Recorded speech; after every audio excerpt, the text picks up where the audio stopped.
Good morning, folks. As we're gathering, just a reminder, I've put some info here in the chat for you. It seems like this is mostly being followed, so that's great. But just a reminder to please edit your name so that it's your true real name and we know who you are. You can add your pronouns to your name if you wish. And then once we get going, we will be using the raise hand button. So make sure that you have an idea of where that is. If you haven't used that before, it's going to be available to you in the reactions button down towards the bottom of your screen and raise hand. That'll be how we'll know that you want to be called upon during discussion. And the chat is seen by everyone in the meeting. So just a reminder that if you're chatting, we all can see it. And when it's time, our moderator will start us off. Thanks.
All right, good morning and welcome everyone. I am Reverend Reagan Baker, the pastor of the First Congregational Church of Fresno, or the Big Red Church, and also have the pleasure of serving as your moderator.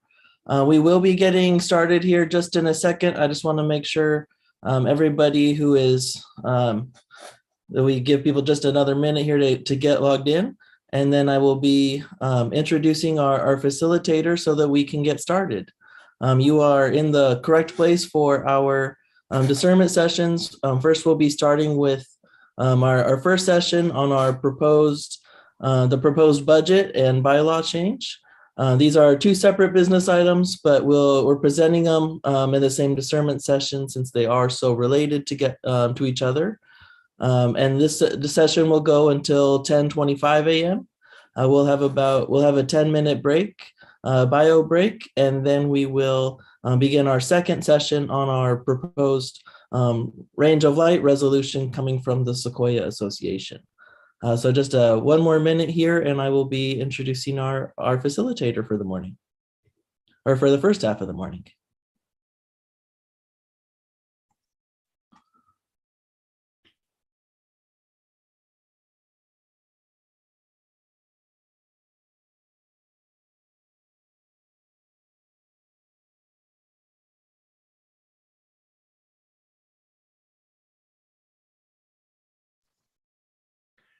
And also, if I could just make a little reminder, and I'll be dropping different reminders in the chat through the day.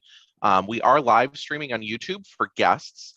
So if someone sends you a message and wants to watch along, just send them to the front page of ncncucc.org. There's a link right there at the top, and they can join along. There's already one person watching us. So hello to them.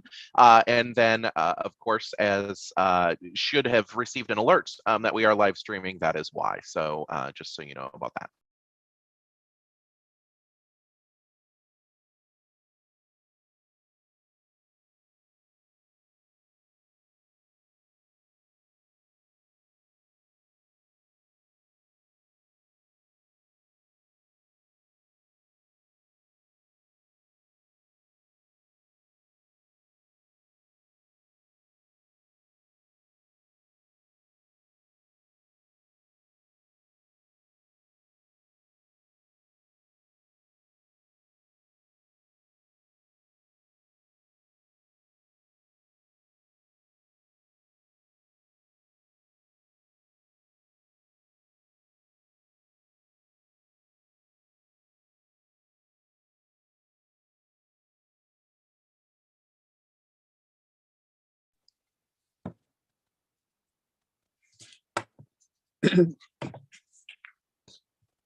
All right, everyone. Well, thank you once again. Thank you for joining us. For anyone who has missed Daniel and I's brief introduction so far, you are in the correct place for our discernment sessions this morning. I am the Reverend Reagan Baker. I'm the pastor of the First Congregational Church of Fresno, the Big Red Church, and also serve as your conference moderator. And so thank you all for gathering for these discernment sessions today.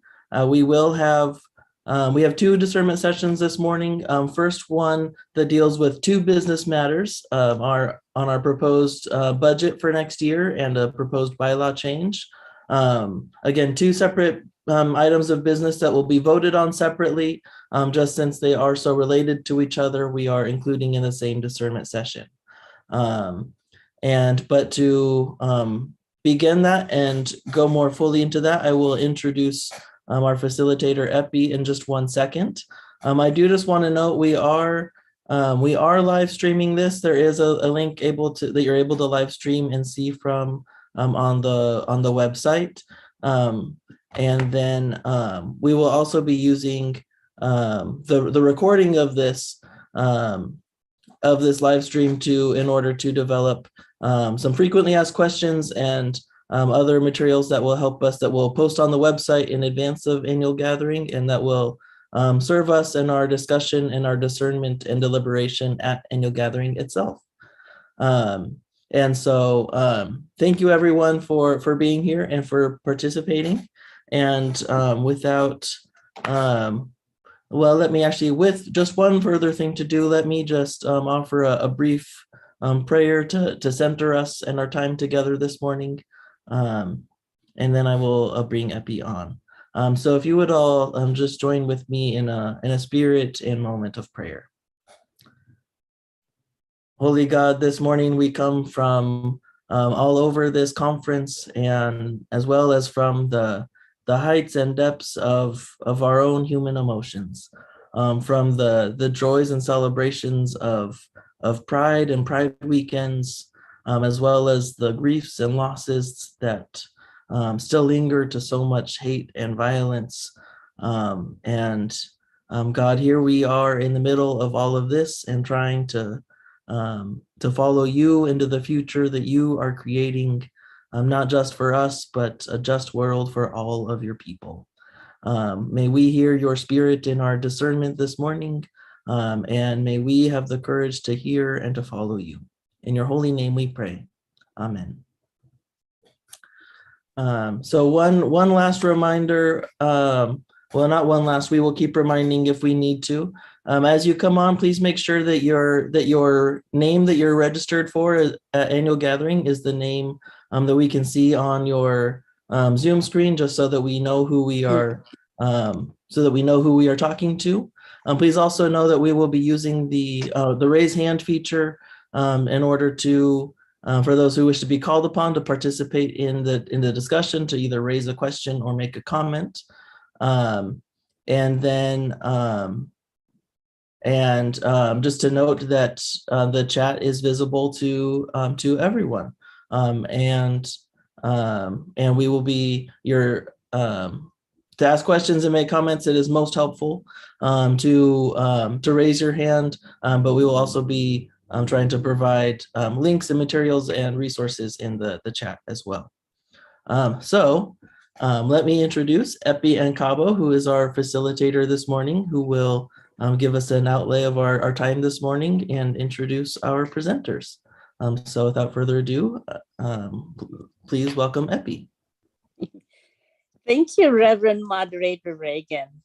Good morning, Northern California Nevada Conference. Welcome, and thank you for your presence this morning. I am Epi Fahigal and Cabo, member of Faith Community Church, Oakland, UCC Bay Association. Yes, what we're doing today is a very important part in the life of our conference ministry. So prior to our business meeting, annual meeting on June 18, 2022, our standing rules state to provide discernment session for all proposals brought forth for the meeting. So I am here to facilitate that session and the proposal for the budget. Its purpose is an opportunity for you all as delegates, especially, to carry discussion about the budget in depth. And it is hoped that it will help give clarity and become prepared, perhaps, to strengthen the proposal. And this calls for humility and a willingness to be open, candid, and bring us in an atmosphere of a caring and respectful, faithful community. Okay, there are about 29 participants, and I'll try my very best to make sure you have the opportunity to share views, your concerns, and questions as well. And at the end of the presentation, you will raise your hand as Daniel and Diane will help me assist in making sure that you will be recognized. So I will call on Rob Paris, our treasurer, who will do present the proposed budget. Rob? Thank you, Epi. My first question is, all those goodies on the table behind you, are you going to share those with us? I have the budget to present today, and I don't know if you hopefully you all have seen the budget. It's on the website. So I'm just going to kind of give you the highlights this morning. And if you have questions, then you can, there it is. You can, you have a chance to raise questions as we go along. So first of all, let me just give you the highlights. We're talking about 2023. And keep in mind that we are only at June of 2022. And the budget is developed in March and early April. So in April, actually. So we really have very little actual numbers in 2022 to go on. So we'll be talking more about that in the bylaw change that's coming up. But I want to point that out. We're really projecting pretty far ahead at this point. So our proposed budget, OCWM, which is the contributions that the churches make to the conference on the wider church mission, is budgeted at $618,500, and excuse me, $620,000 because we rounded that up a little bit. My copy is a little lower, so $620,000, and this is kind of based on what we've been doing. Our actual numbers in 2021 are a bit higher, but we had some churches catching up on where they were behind on contributions. So I think that 620 is a reasonable number at this point for 2023. Our per capita contribution at 20,000. This is the per capita is something that the conference approved, I believe in 2019, if I'm not mistaken, at the annual gathering to provide additional funds to the conference for its ministries. Friends of the conference are individuals that are providing funds individually to help support the work and ministry of the conference.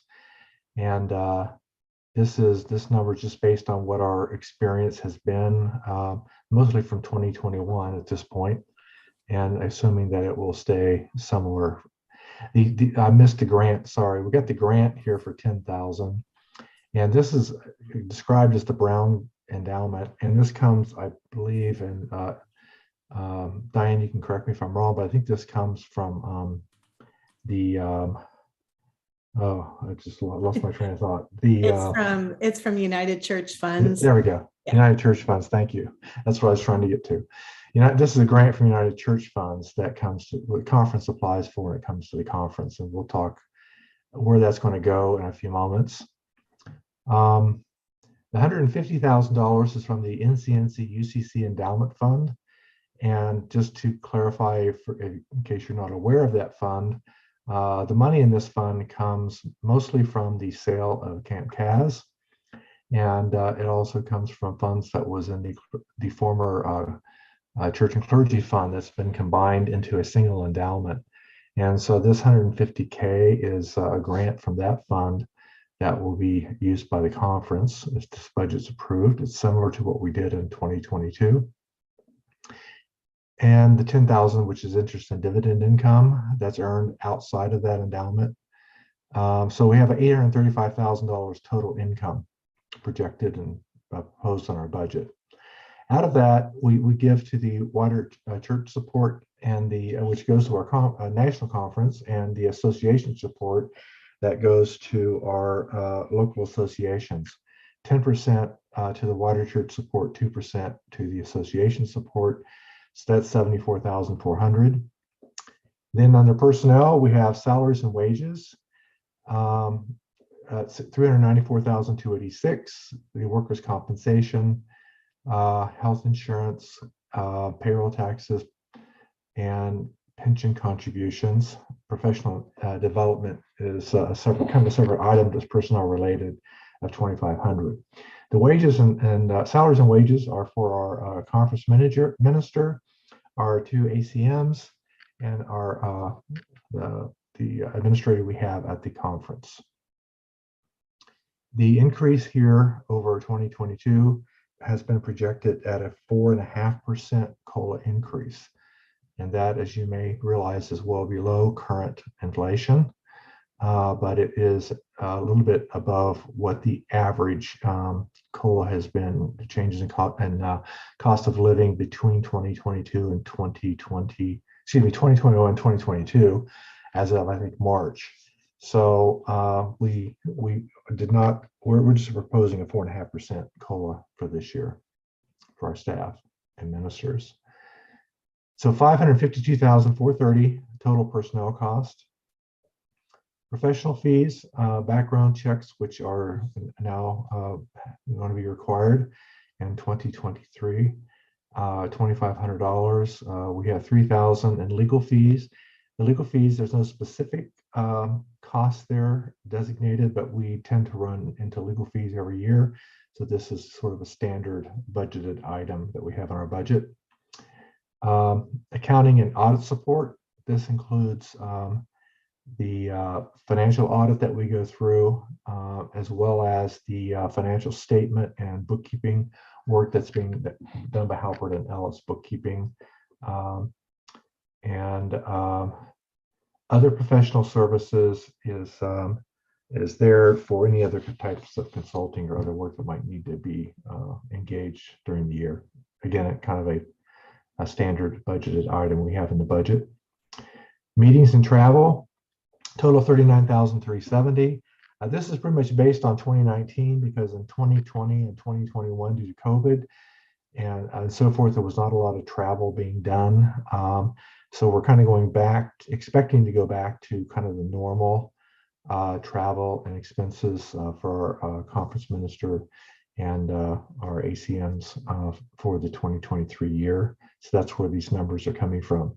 The General Synod representation, you notice that it's 6,000 in 2022, 9,000 in 2023. We don't expend anything in 2022 for this because the General Synod will not occur until 2023. But we budgeted every year, and we're going to be setting aside the 6,000 from 2022, and we'll need the 9,000 in 2023 to cover all the expected costs for that biennial Synod. Program Services Outdoor Ministry Coordinator, $25,000. We're not counting this as part of our wages, salaries and wages section under personnel because this is something specific to the Youth and Outdoor Ministry program. So that 25,000 is considered to be the same. There's grants of $15,028. This is a Making Amends grant that we are planning to be doing in 2023. And we have $20,000 for conference witness. This is support for the JNW Church and clergy based on what is received. Diane might be able to comment more on that if you have questions on this. And then support for ministers. This is the Brown endowment that you saw the income under grant income. We have the 10,000 here as an expenditure. So there's been no decision exactly where that will go at this point, but it's available for the support of ministers, and that will be determined on an as needed basis. Office and business expenses, pretty much flat budgeting pretty much across the board here. Not much difference. The total here is 9,251. It's actually a little bit lower than we budgeted in 2022.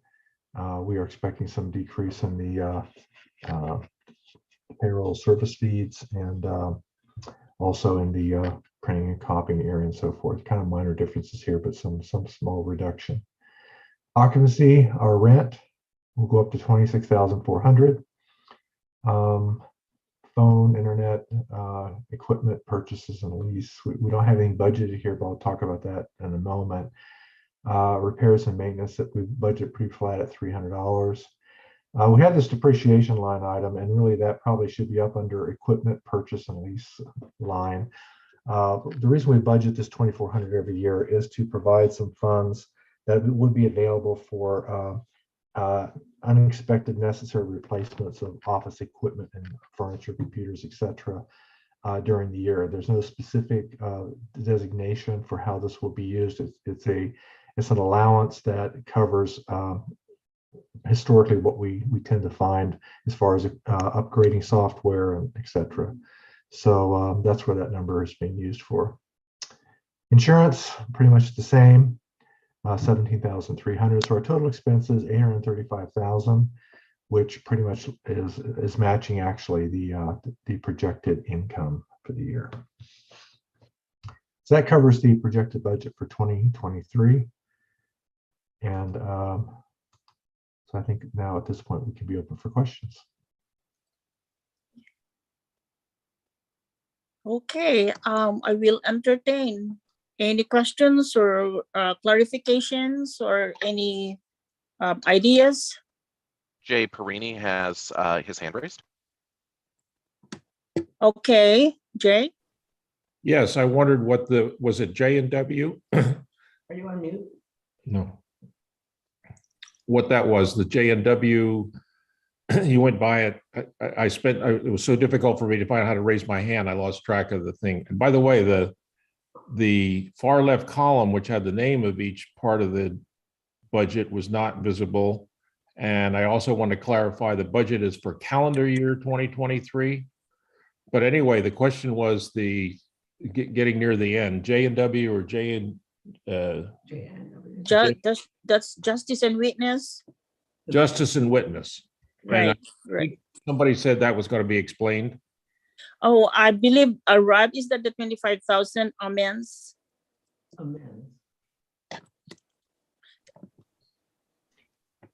Yeah, I think, go ahead. Go Yeah. ahead. Yeah, I was I'm actually trying to find where it is, but justice and witness, if this is the 25,000 that includes Right. the making amends. So we approved a resolution in 2020 for making amends, is the name of the resolution, and it's related to oh, but that's above, sorry. The 20,000 below that is support for justice, witness, church, and clergy. So the 35,000 is from the interest from the NCNC endowment that we are able to spend for programming. And so 15,000 of that will go to support an organization, a tithe to a Native American organization. And then the remaining 20,000 will be used for justice and witness programs, as well as church and clergy based support programs. Does that answer your question, Jay? Thank you. Yes, the answer is Thank you. Kind of question you asked, this is a calendar year budget. So 2023 is calendar year. Okay. okay. Thank you. Jeff Spencer was the next hand that popped up. And I'm afraid that I've got a series of questions. So let me start with just a question about the endowment fund, the $150,000. Is that, does any of that touch the principal, or is that just what the expected earnings, or how is that number calculated? Is it a rolling average of the balance, or? Yeah, it will be determined that way going forward. We only have, at this point, less than 1 year of funds in the endowment fund, and then they were being invested through stages over the course of the last number of months. So we don't really have a handle on history here yet, but our plan in the future will be to do it over a rolling average. But for right now, we anticipate that the 150,000 will be the earnings that will be available to use from the endowment. We're not trying to touch any of the endowment principal. Okay, And it super. looks like so far that that number seems to be reasonable based on what it's doing. Who knows about the current investment picture for next year? Yeah, as I look eventually to retiring, yes, I understand exactly what you mean. So a question about salary and wages, and under programs, the Youth and Outdoor Ministry Coordinator. I want to make sure that we are paying at least conference guidelines to our staff. And so is that the case? Are we paying at least conference guidelines? Yes, we are. Okay. I think you answered that question.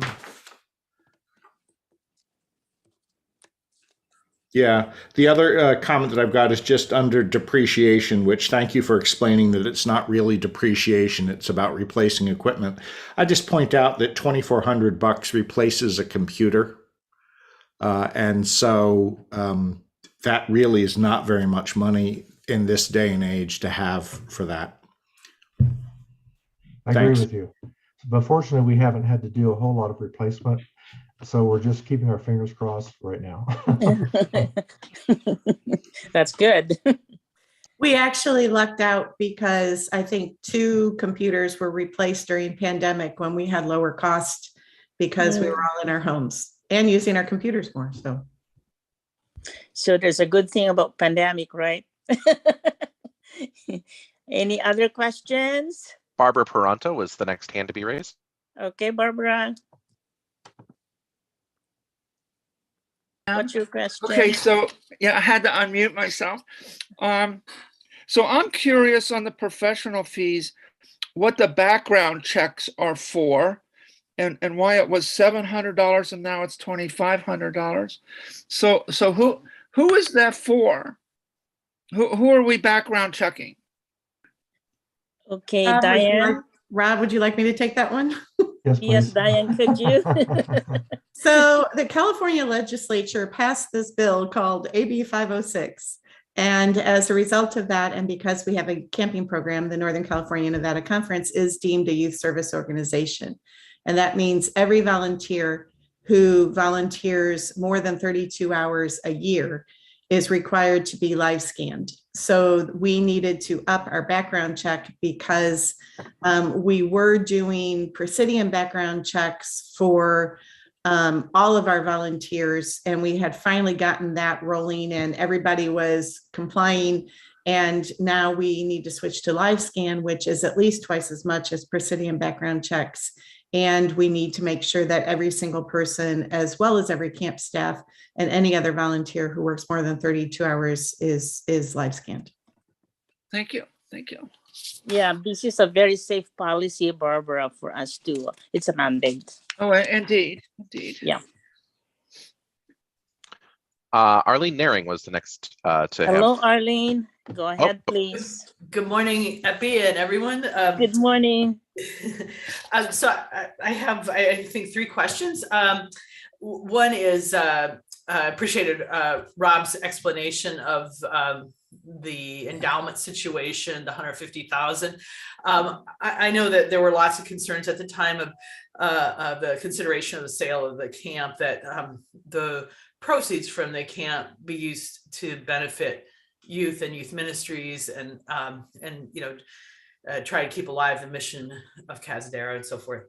And I guess that's related to the question of endowment policy. Have we written a formal endowment policy? And if we have, where could we find that? It's probably on the website. I should know, but I don't. So my first question is, has an endowment policy been developed? And then if so, well, where could we all find it? A policy has been developed. I don't know if it's on the website though, Diane, do you know? As the person who edits the website, I cannot answer that super quickly. The version that was adopted when we created the Church and Clergy Fund is on the website. The new one may, I will admit, be stuck in my email box, but there is one, and we can get that up before annual gathering. That'd be great. I mean, I'm not trying to be critical or anything here, just thinking that just to build corporate knowledge, I think that would be helpful. Then with regard to the depreciation line item and so forth, you know, I agree $2,400 is a really modest amount. My sense is that the conference has recently bought some new furniture and equipment, and we might be well situated for the short term. I hope that's true. You know, being the pastor of one of the oldest congregations in the conference, I know that even things like pipe organs and desks that sometimes can go 50 years without major changes, eventually the chickens come home to roost and so forth. So I was wondering if we have some kind of do we have all of our property on a depreciation schedule? Or if we don't, you know, some people call it in a nonprofit situation a replacement plan, and so forth, because, you know, we don't get a tax benefit, right, from declaring our depreciation, but we do need to know what the cost of our physical assets are and what it would cost to replace them. The conference is fortunate not to own a building for its offices, but let's just say we had a roof on it. You'd want to know how much a new roof was going to cost and what year it was going to have to be replaced, because that roof is going to be a huge draw on resources in the year when it has to be replaced. So just to summarize, you know, what I'm asking there is, do we have a schedule for a replacement of our equipment? If we don't, I want to encourage us to develop one, so that we are not, so that we're more prepared. I can say that there is a depreciation schedule that's used by our auditors for our financial statements. I don't know necessarily that every asset, like every laptop computer that's purchased, is going onto that schedule. They may be being expensed as part of our budget. Sure. So I don't know that we have formally done an asset study. We don't really have a lot other than some desks and chairs and file cabinets and computers. So we have no building and that sort of thing, but it's a good point. Honestly, we don't even have desks and chairs and file cabinets. We really only have computers and some tech equipment. the desk and chairs are part of our rent at the Okay. co-working space. Okay, all right, well, and it may not be very meaningful.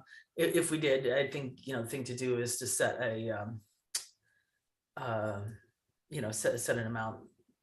I probably wouldn't capitalize anything that wasn't valued at, I don't know, at least $5,000. Just because it's, normally you just consider those items to be expensed. And then my last question is our insurance with Church West, or who is our insurance provider for general liability and officers? Yes, it's with the insurance board through Church West. Okay, and then I was just a little bit curious that auto insurance is called out as a separate policy. For Eden Church we have our insurance with Church West and UCC insurance boards as well, and our auto is considered part of our property, our general liability and D&O, and it's secondary auto. But maybe we're carrying primary auto as a conference. Does anybody know? I can answer that, Rob. We did not, up until 2 years ago, insurance board did not offer auto insurance.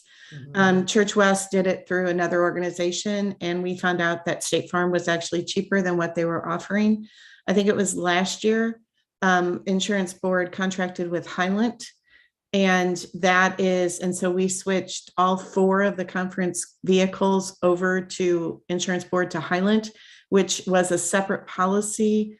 It was all through the insurance board, but it was billed separately, as well as workers' comp.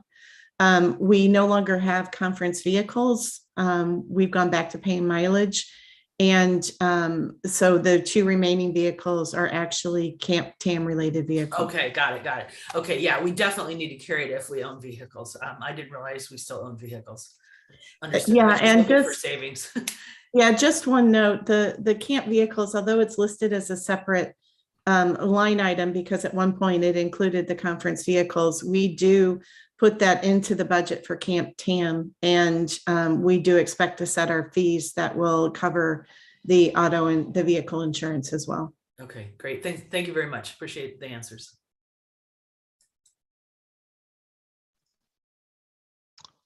Happy nobody currently has their hands raised or is in the queue.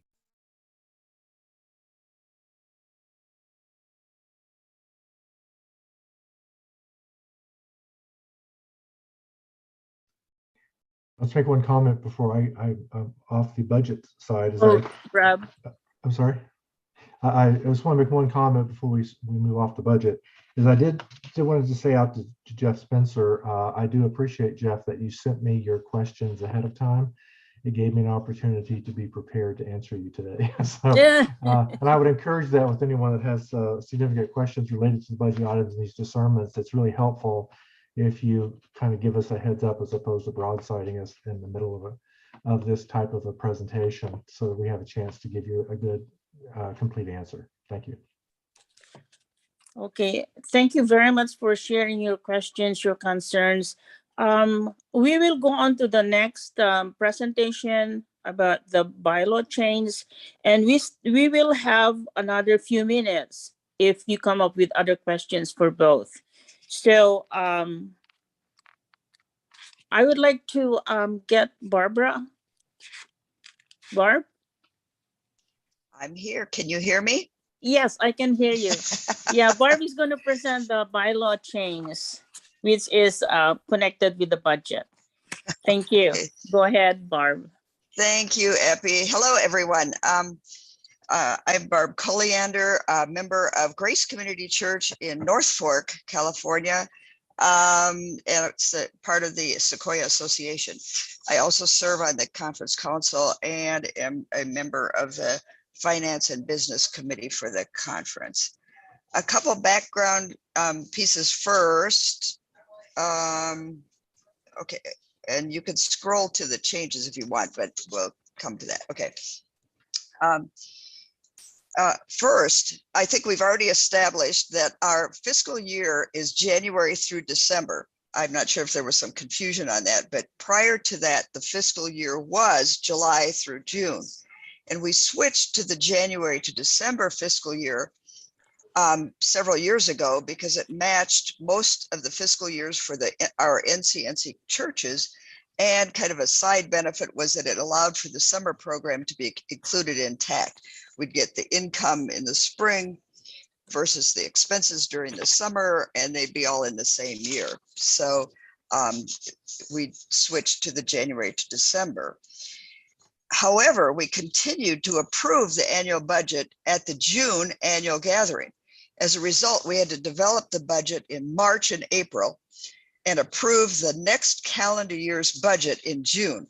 This required us to draft a budget by guessing at the income and some expenses for the rest of the current year without actual figures. And for this year, for example, we only have January through March 2022 actual figures to determine the fiscal year 23 budget. So we're have to approve in June, or currently we approve in June for January through December of 2023. Of course, a better option would be to approve the budget later in the year. So to make our budget approval process more viable, the Conference Council is recommending the following two complementary amendments. The first one is under section, we're at Article 5, Section 1, by the way. Matters, yeah. Thank you. Matter under the paragraph that is matters to be attended to at the annual meeting include, and we're suggesting that we delete adoption of a goal budget for the next fiscal year, and then add a new section 2, which is, as you can see there, a second annual meeting will occur in the fall to present a draft goal budget for the fiscal year, January through December. This allows us to have more accurate, up-to-date income and expense figures to determine a realistic budget for next year. If this passes, we will have a second annual meeting this October or November to vote for the 2023 budget. If these two amendments do not pass, we will vote on the draft 2023 budget this month, which is, coming up at the June annual gathering. So it seems prudent to give us more time for actual 2022 income and expenses in determining a 2023 budget. Epi, do you want to open this up for discussion? Are you? Can I actually clarify finished? something there before we open up, Barb? Okay, go ahead, Reagan. Because I just wanted to clarify just on your very last point. Just because we will be approving, we have a budget for next year that Rob just presented for us. We are presenting to approve our 2023 budget at annual gathering this year. So this the reason that we're doing this is we are following our bylaws as they currently exist and as they are currently written. So this is we are putting a proposed budget in front of the body as our bylaws call for in our annual meeting, our annual gathering this month. So we are still voting on it now. This would we would see this look a lot different starting next year. Not that we wouldn't have a follow-up on the budget this fall with more information and maybe more detail, but it would actually be fall of 2023 would be the first year that we're actually passing the budget in the fall instead of in the spring. I just wanted to clarify that because we are, until the bylaws are changed, we are still following them as they are written. Right. So, yeah. Thank you for that clarification, Reagan. I thought we were changing the bylaws first, then we would be able to do the budget later. But that's okay. Just because it's the will of the body, so we aren't guaranteed to change the bylaws until the body votes it. So we have to follow them as they are right now. Yes. Excellent. Yeah, and if I could just add one more point to that is if for some reason the bylaws change does not go through, we do recognize that by the time we get to October, the budget that's been approved at annual gathering may need to be adjusted for us to be fiscally responsible to start the new year. So we may still have to call for a special meeting in the fall anyway. Okay. Thank you. Yeah, thank you for all of this clarification. Is that clear to everybody else? I don't know if you're calling for questions yet. We have 2 hands raised. Oh, okay. Question. Jean Strauss was the first one. Jean, how are you, Jean? I am well. So I don't have a question about the part of the budget, about the part of the bylaws that we just looked at, but I was looking at it at home and on page, are we going to go ahead to the other change that's on page 11? It's related. What is your question? What is your question, your comment about that? On page 11, section 5, it says the edit changes the conference council audit to every 2 years. And if it's going to be every 2 years, you need to remove the word annual from that first line. So that would be on page 11 of the document. It's not an annual review if it's occurring every 2 years, so it should probably remove the word annual on that line. That's my comment.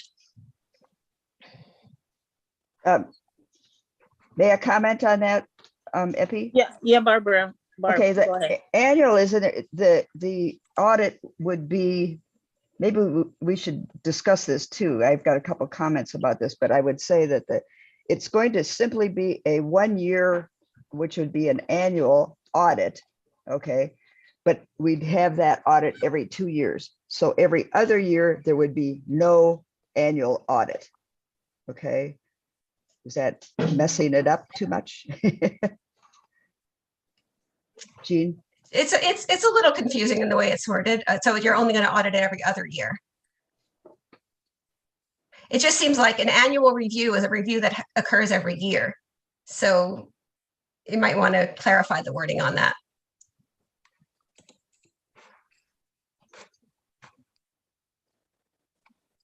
And I will add that we have received clarification from the auditors that if we were to change this, that when they would audit, as Barb said, a 12-month period, a January to December period of the year that we're asking for the audit, but they would also go back to the previous year and do, I don't remember what the terminology is, Rob might remember, that they would need to look at something from the previous year. So it ends up being a 1.5 audit.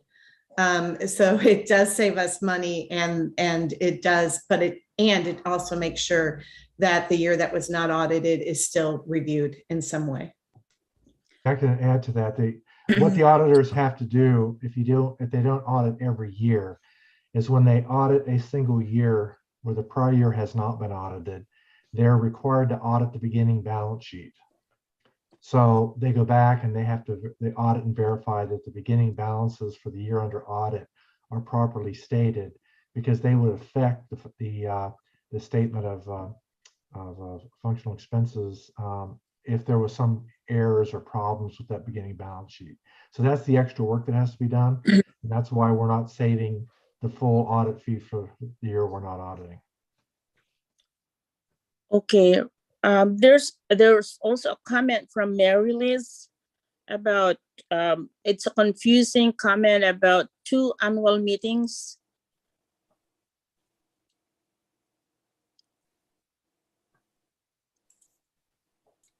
Hello? This is Mary Liz. Do you want me to? Yes, please.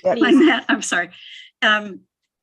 So let's think it's maybe 3 years in advance or 3 years from now, and we refer to something that happened at the 2023 annual meeting.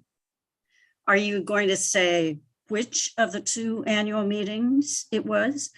It's just a very minor issue, but I think it may be helpful to say the spring annual meeting and the fall annual meeting or something like that. Usually an annual meeting only takes place once a year. You're right. You're right. Maybe we can do, if we have to come up with the 2 meetings, right? So it can be called spring and fall meeting of the conference. Yeah. Or it would be the June, rather than spring, it would be the June annual meeting and the October or November annual meeting, whatever. In other words, you'd stay the month that the annual meeting was at. Would be probably helpful. Well, this one is going to be brought to the conference council, and I think the council sets up the meeting dates. Right. Right. There are a couple of comments in the chat box. Jeff Spencer said a financial annual meeting and a program annual meeting. And Jan Jones suggested that the fall one be called the annual budget meeting. Jeff also Jeff has his hand up. His hand raised, and then Jay Perini and Barbara Pronto are on deck. Oh. So, hi, Jeff Spencer. I suppose Yes, I should have said Bay Association, Niles Discovery Church at some point. Does the conference council currently anticipate that the fall budget meeting would be a virtual meeting, or do they anticipate it being in person or hybrid? Or I'm concerned about costs of a second annual meeting. I don't think we have talked about that far, about having virtual or in person. I will say it hasn't been, as says the just to butt in as the moderator, it hasn't been specifically discussed yet. I would say what would, or planned out yet. I would say I would think that it would be, our plan would be to start with virtual unless we ran into reasons why we couldn't do it virtually. Just with knowing that the costs of one annual meeting in person is a lot for us this year. I don't see adding a second one, but doing so virtually and in a way that we're able to include those for whom technology continues to be a challenge. So, yeah. Jay Perini was next on deck. Yeah, let me just clarify. It's Jay Perrine. My late wife was Frazzini, but I'm Perrine. Anyway, all these questions are exactly where I was going. So we don't currently have a fall meeting, and I'm just wondering, is the budget that critical to decide in the fall that it makes sense to spend the money to have a second meeting to make that adjustment? If you see where I'm going. I mean, is it $100,000 difference that you are concerned about if we approved it in June as opposed to waiting till fall to offset the expense of the second meeting? Or, give me a little more insight into that. It seems like a lot of trouble to approve the budget in the fall. Zoom meeting could work, and I'll take my answers.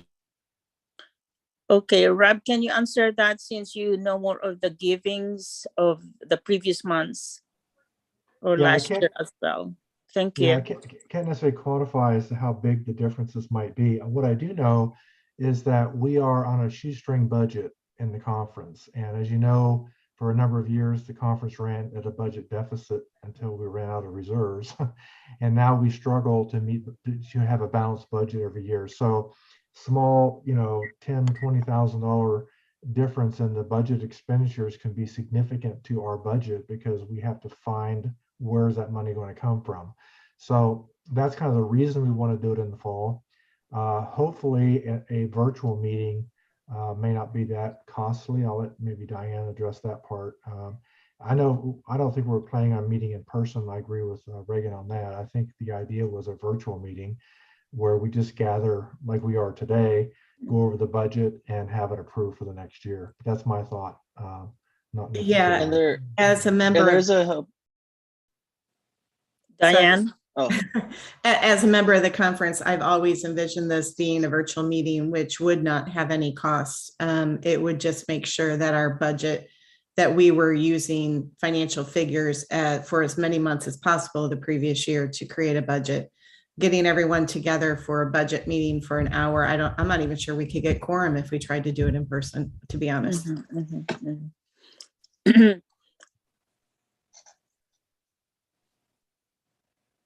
I also want to draw attention to our colleague, Reverend Davina Jones, who reminds us also that we do have our Zoom rooms, which would allow for a hybrid meeting or other possibilities with that, which does provide us some flexibility. We'll be using our Zoom rooms very extensively in Santa Cruz and Fresno here in a couple of weeks as we do our hybrid annual gathering. And from that, I think there will also be some evolved learning experiences of what it's like to be not just distributed, of course, as we are right now. I think that we're well equipped with that and well familiar with that at this point. But this is going to be a first trial of something hybrid in a different way.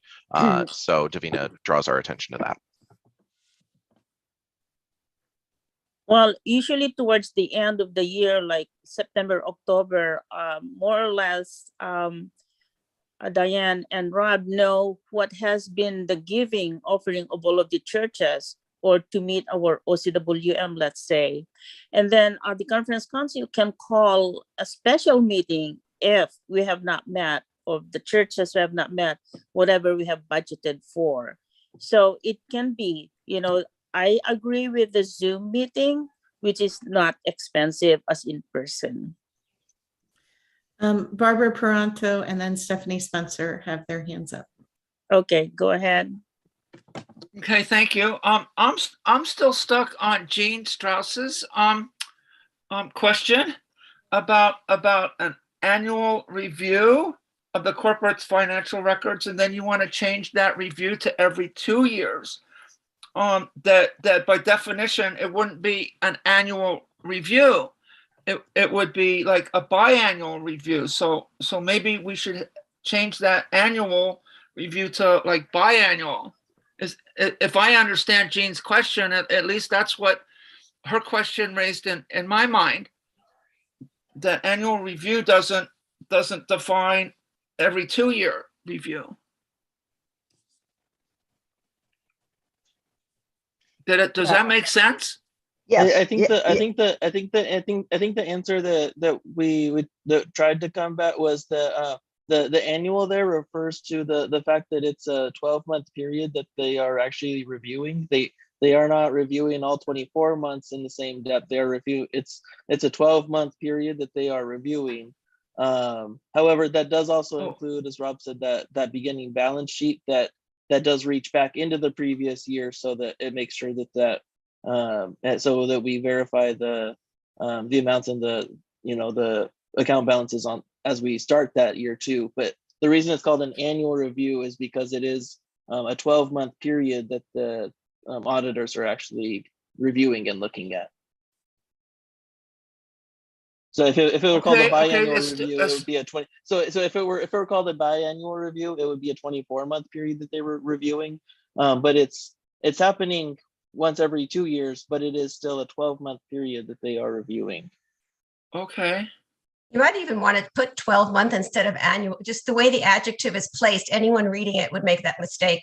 I mean, anyone reading it carefully would make the same mistake that I did and that Barbara didn't understand the explanation for. You might even want to say there'll be a 12-month be a 12-month review every 2 years as opposed to an annual review. Just a thought.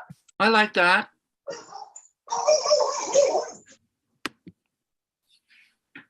Well, Reagan, can that be amended at the annual gathering then?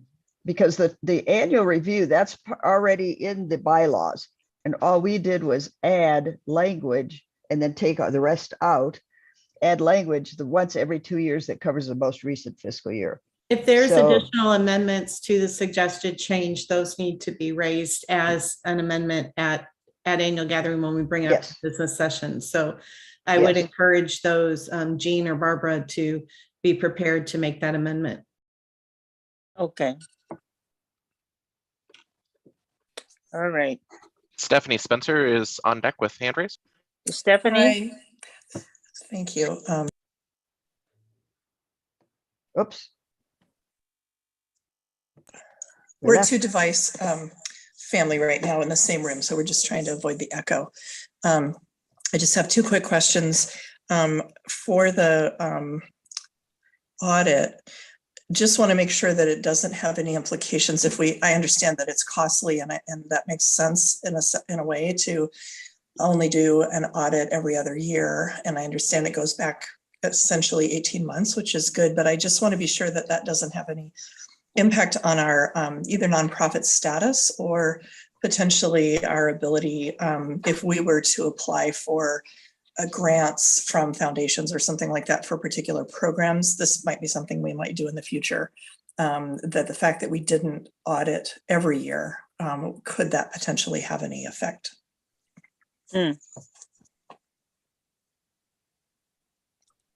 Okay. Diane, do you have a comment on that? Yeah. I'd like to hear from Rob on that, please. Okay. Well, yeah, I agree. If the conference was to go to applying for grants, that this could become an issue. We might have to switch back to an annual audit for that purpose, if that's the plan of the conference. But where we are presently, that's not an issue. And so from the financial statement perspective, the only risk we run in doing this is that we're not having an independent auditor testing our transactions in the intervening year. Now, an auditor does not do a fraud audit, and they do not guarantee that even under an audit situation, they would be able to find or identify any fraud, unless it just happens to show up in their testing. But having a year without an audit, certainly no one other than our internal, myself and our internal bookkeepers are looking at financial transactions. So that's the only downside I see to the every other year. But we do, I mean, I'm looking at things, Diane's certainly looking at the books. We have Ellis that's doing our bookkeeping as an outside bookkeeper. They have no financial interest or control over anything in the conference. So I think we're in a pretty good position where I don't think it's a big risk to go every other year. And there is a significant cost savings here. So I don't feel uncomfortable as a CPA or as the treasurer with us going to a biannual audit situation. Does that answer the question? Yeah, thanks so much, Rob. That's really helpful and reassuring. And then I just had one other quick question going back to the budget. I'm all for advocacy and justice-related activities. I just was wondering if you could give me an example of the justice and witness programs that are in the expenditures. I just may not be quite as aware of all the activities of the conference as I should be. Reverend Davina Jones is the team chair for our Justice and Witness Ministries. So Davina, can you please speak to that?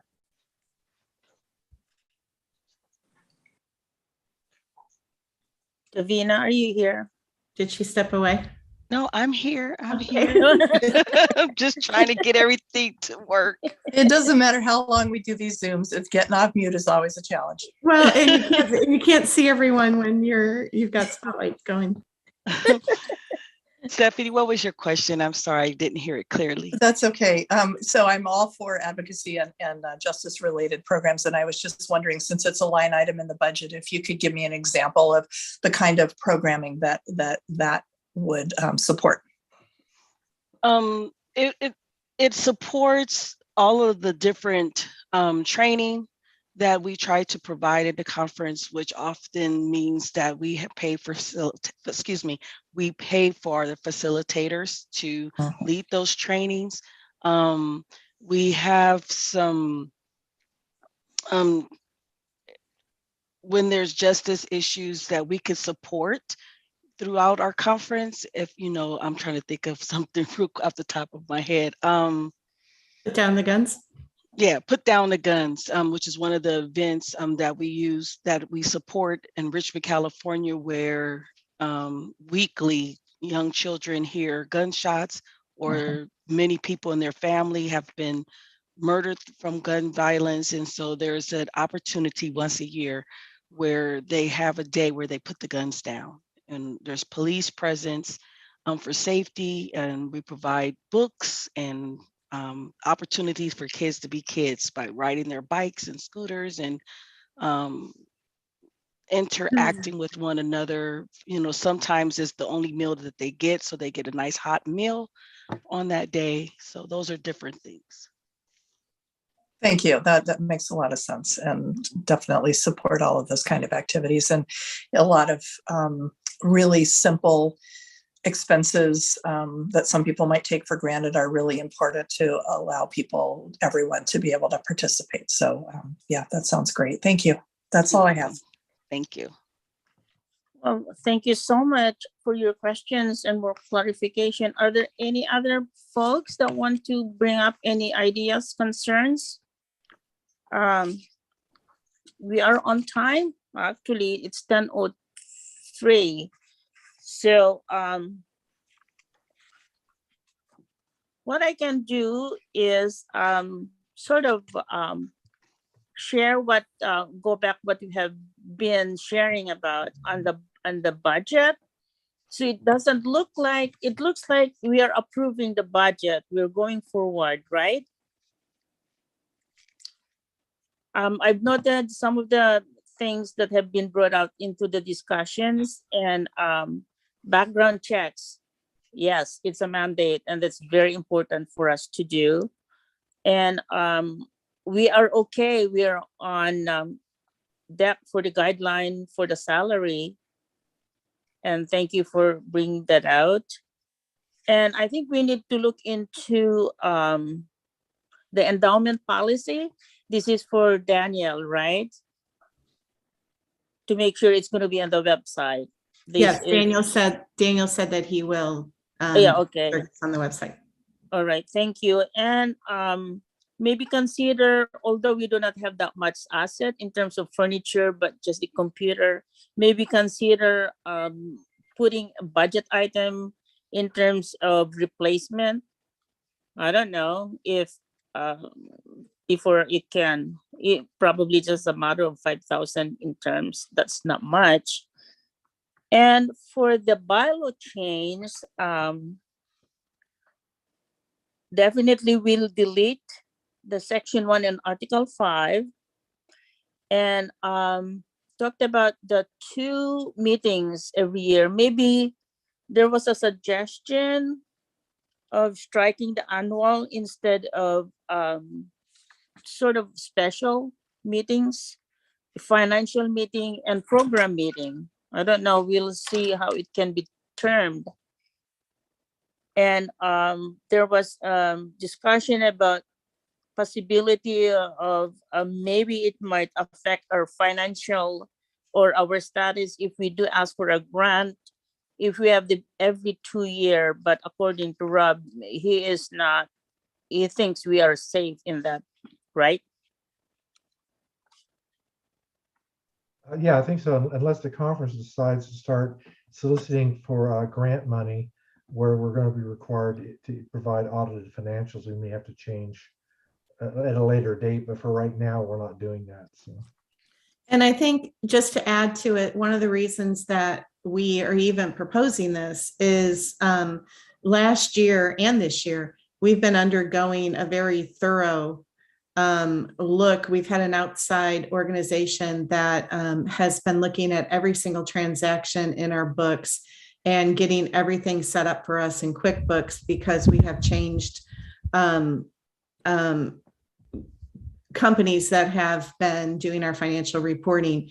And when it came to our audit last year, our auditor said, what this outside organization has been doing for you is more than we'll ever do in an audit, but our bylaws required us to do the audit. So we had to pay in some ways double last year to make sure that we were doing this. So this change would give us the option in a year like that to not do an audit, and also would allow us, if we're going for grants, to make sure that we're doing the audit every year. So that's why we're requesting the option to be able to do it in a case like we've had last year and this year. There was a statement from Mary Liz, we call it the annual meeting, but we have been calling our annual gathering. When we do our business, we call it annual meeting, Mary Liz. Jeff, you have another question? It's not too late to ask another question. We have a little time. I appreciate that. This is about the budget. And going back to the income line that is per capita, and in the notes it says to be used for conference witness program services, and then under expenses, program services, There's conference witness, which is also $20,000. So, and it says something about based on what's received.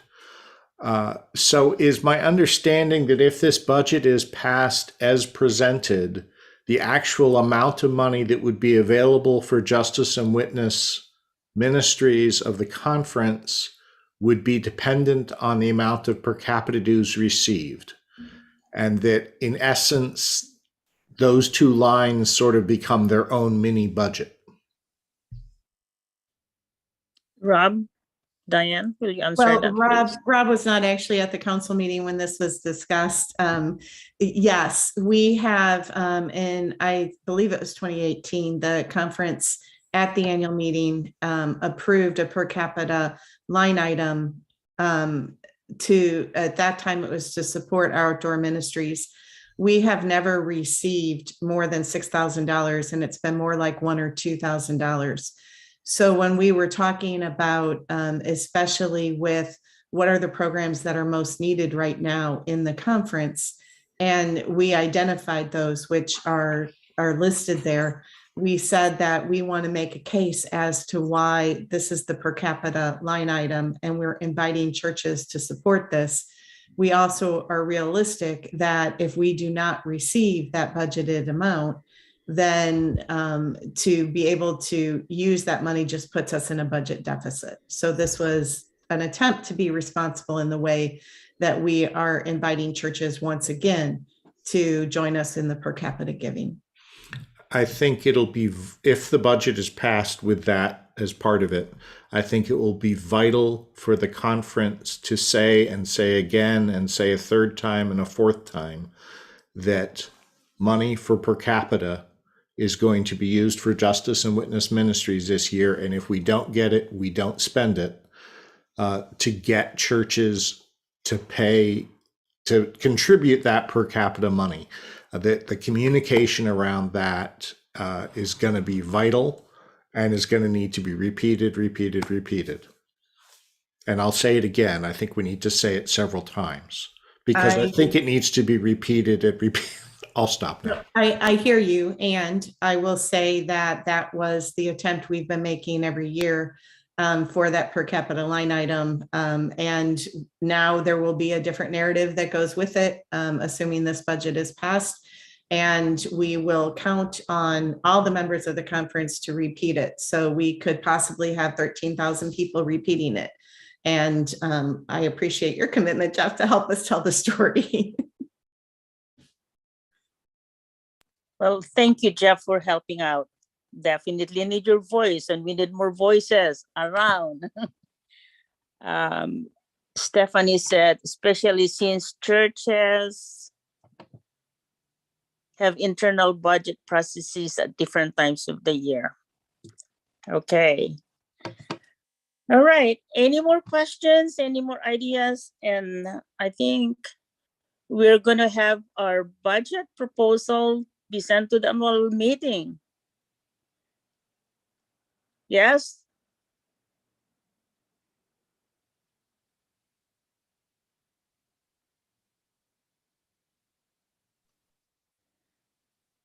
Yeah, this budget as it is will go to the annual meeting to be presented and approved by the body. Thank you, Rob. Thank you so much. Diane, can you just close this deliberation, a brief prayer? Yeah, before I do that, I just want to follow up again on what Jeff was saying, because I think this is something that follows along with what we have been talking about in conference council, and that is that at annual gathering, when the entire gathering without any dissension approved the budget to insert a per capita giving, and only about 6 churches have participated in any given year of that. That is, I think it's a good point, Jeff, of how do we better tell the story of it. And it's a good point of asking our delegates or reminding our delegates that when a budget is approved, we really are counting on our delegates to go back to our churches so that more than the 6 churches that have committed to doing this are able to commit to it, because it is an important way for us to do our witness and ministry. So I do thank you for that reminder, the reminder to tell the story, and also the reminder to remind our delegates that in voting for this budget, they're also making a commitment to help us carry it out. Let's pray. Gracious and loving God, as we conclude this portion of our discernment, we thank you for being present with us. I thank you for all of the questions that have been raised, for all of the ways that we are coming together to look at how to be stewards of our finances, stewards of the gifts that you have given us, stewards of the work that you have entrusted to us. Please help us, God, as we continue to seek to be your hands and feet in this conference, in all areas, geographic areas of this conference and throughout the world, that we look for those ways to serve and to answer your call and to be present in this important work. Thank you, God, for your love and for your grace and for all the ways that you care for us in this time. As we anticipate gathering in a couple of weeks at annual gathering, we are grateful for the chance to see one another in person again, and the chance to be connected in community through technology and in person. And we ask that you be part of all of our conversations today and in the weeks to come. In Jesus' name we pray. Amen. Amen. Thank you all. Stay for the next part. We have time, Reagan, we have time for break, right? Yeah, so we do have a break, and actually just because you all were so efficient, we're early. We actually have a little bit longer of a break than we planned on. So our next session will still be starting at 10:35 as planned. As we know that's when our facilitators and presenter is planning on starting, and I think when other people were told as well. So you all have 21 minutes. I would recommend just stopping video, or just stepping away from, but leaving the window open, and would love to and then be back with you at 10:35. I do see the question to end overall earlier. I do know that we have people that are expecting to come on at 10:35, so we do have 20 minutes of break here. But I do know our facilitator knows that they do not have to take the full time of the second session if we don't need it. So if we have the opportunity to end early, because we move so efficiently through that item, I can assure you we still will. So thank you all for your attention and presence this morning. You have 20 minutes for whatever you need, and be back with you all at 10:35. Thank you so much. Thank you, Reverend Moderator. And just a little tech note for folks. If you do decide to close this out and come back in, you can still use the link from your email to come back in. That will be fine. However, two things.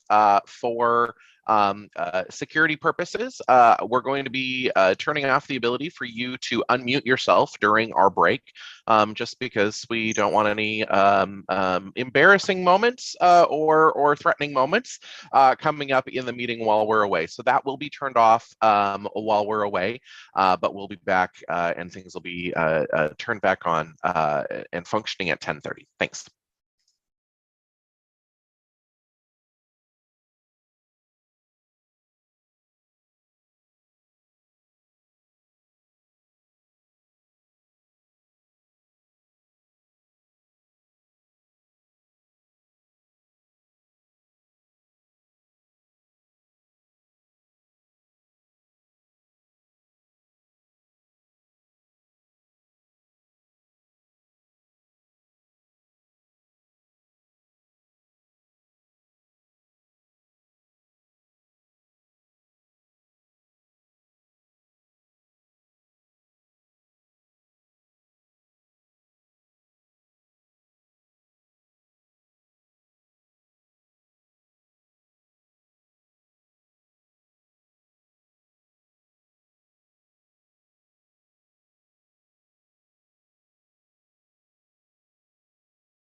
All right, everyone, this is our 1 minute warning, just our 1 minute warning to make our way back to get ready for our second session.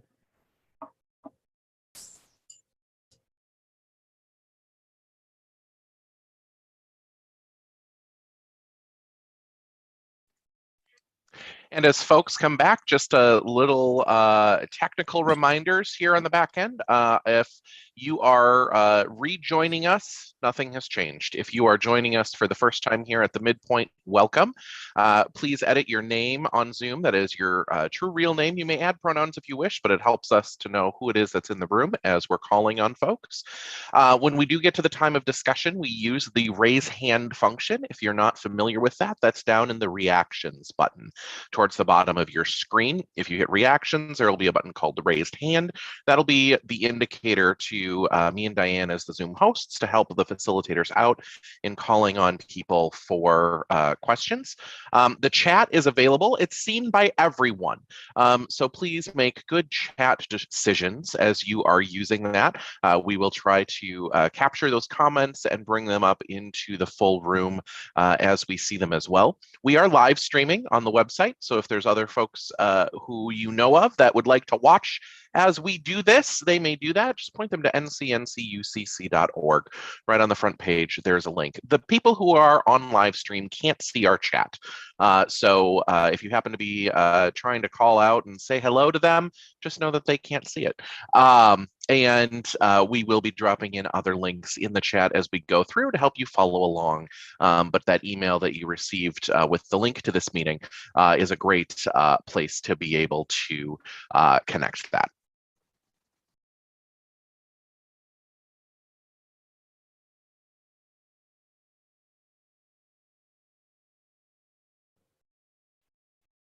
So with those instructions, which again are also copied into the chat, I want to go ahead and get us started.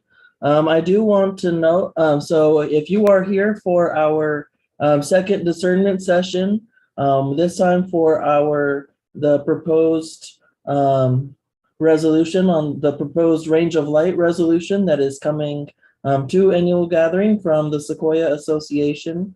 You are in the right place. So thank you for being here, and thank you for joining us today. So I do want to note there is just one thing that's a little weird about our discernment session today. I do want to note that we did have a couple other presenters lined up to help that actually Deanna was going to be helping and be working with today. These were other members of the Sequoia Association and our churches and pastors who, unfortunately, they and their families have come down sick with COVID. All are okay, but have more symptoms than they can manage and present today. And so, thankfully, though, Deanna has been working so closely with them and knows this resolution so well. She is not just here to help, but is actually stepping in to present this resolution for us today. So just a note on why our content expert is our one presenting our resolution today. And then, of course, we will have voting delegates that are presenting this as business, representing the Sequoia Association when we present this, when this is presented and brought before annual gathering. But with all of that, we have the wonderful and very capable Richard Brabham here to help facilitate us, to help us set our expectations for our time, and to help guide us through this discernment session. So with all of that, I now pass the baton over to Richard Brabham. Thank you, Richard. Thank you, Reagan. Richard Brabham here, Bay Association, First Church, Berkeley, wearing orange to support the End to Gun Violence weekend. We must conquer this problem. Like to open with a word of prayer, and Reagan, would you lead us in that, please? I would be happy to. Thank you, Richard. So if you all would join me in a spirit and moment of prayer, I invite us all to take a deep breath in and to let it out. Holy One, we thank you for gathering us from so many different places, from so many different geographical areas, and so many different states of heart and mind and health. And yet you have still brought us together around your mission for your church and your love in the world. And you have brought us together to be something together that is much more than we can be by ourselves. God, please, in this time, in this discernment session, be in our deliberations and our discernment, in our conversations, and amid all of the voices, may we hear and listen for your voice from wherever it comes. God, we know that you are the God who is still speaking, and we pray that this morning we have the courage to continue to listen and to follow you into the future that you are creating for us. Be in our time and in our conversation, and may we see your presence in each other's presence. In your holy name we pray. Amen. Thank you very much, Reagan. First, a brief review of the purpose of the discernment session. And this is so that we can thoroughly discover the content and the issues being presented by the resolution. Resolutions come from associations to the annual gathering, and then, if passed by the annual gathering, are forwarded on to General Synod. And so these are very important policy decisions that we are advocating for. And the discernment session is to thoroughly discuss all aspects of it, get questions answered, have everybody come to hopefully a consensus on this issue, and then present it at annual gathering. I thank Deanna Wolf for being with us today to present to us, and so I will turn it over to Deanna for her presentation of the Range of Light resolution from Sequoia Association. Deanna? Hello. Can you hear me? I just want to do a quick check because sometimes my connection isn't that great. If you could give me the thumbs up. Okay, great. Thank you so much. I'm so delighted to join you this morning. And I'm sorry for the people who are sick, and I hope that they get better soon, but I'm happy to be here and speak to this resolution. So I'm just going to introduce myself, introduce how I got connected to this group, and then walk through like the big idea. What are we trying to accomplish? Give you an update on the campaign, and then, talk about why I think this resolution really matters, and why I think the church's support is vital. So briefly, I'm Deanna Wolf. I'm the executive director of Unite the Parks. The organization is something I formed mainly to protect the federal land between Yosemite and Sequoia, which is about the Range of Light National Monument. And I'll get to more about that in just a moment, which is what the resolution is ultimately all about.